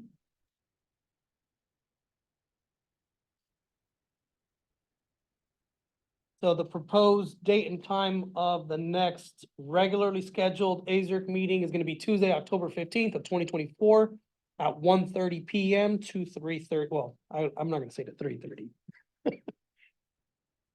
Just to make you guys aware, again, additional information will go out as we get closer to that timeline. Both the virtual invites, agendas, and all that information will be provided prior to, and of course, with the 24-hour public meeting notice. At this time, I believe the commissioners wanted to go into executive session. You need to vote on it. Yeah, we have a motion first. Oh, we're going to. Oh, We're gonna do it. Paul Marsh, I'm resubmitting a motion to go into executive session. Bill Pinkerman, I second. All right. I know. I'm taking notes. All right, all of those in favor for going into executive session? Aye. Aye. Any opposed? All right, the motion carries and we will adjourn this current session and move over into the executive session with the commissioners.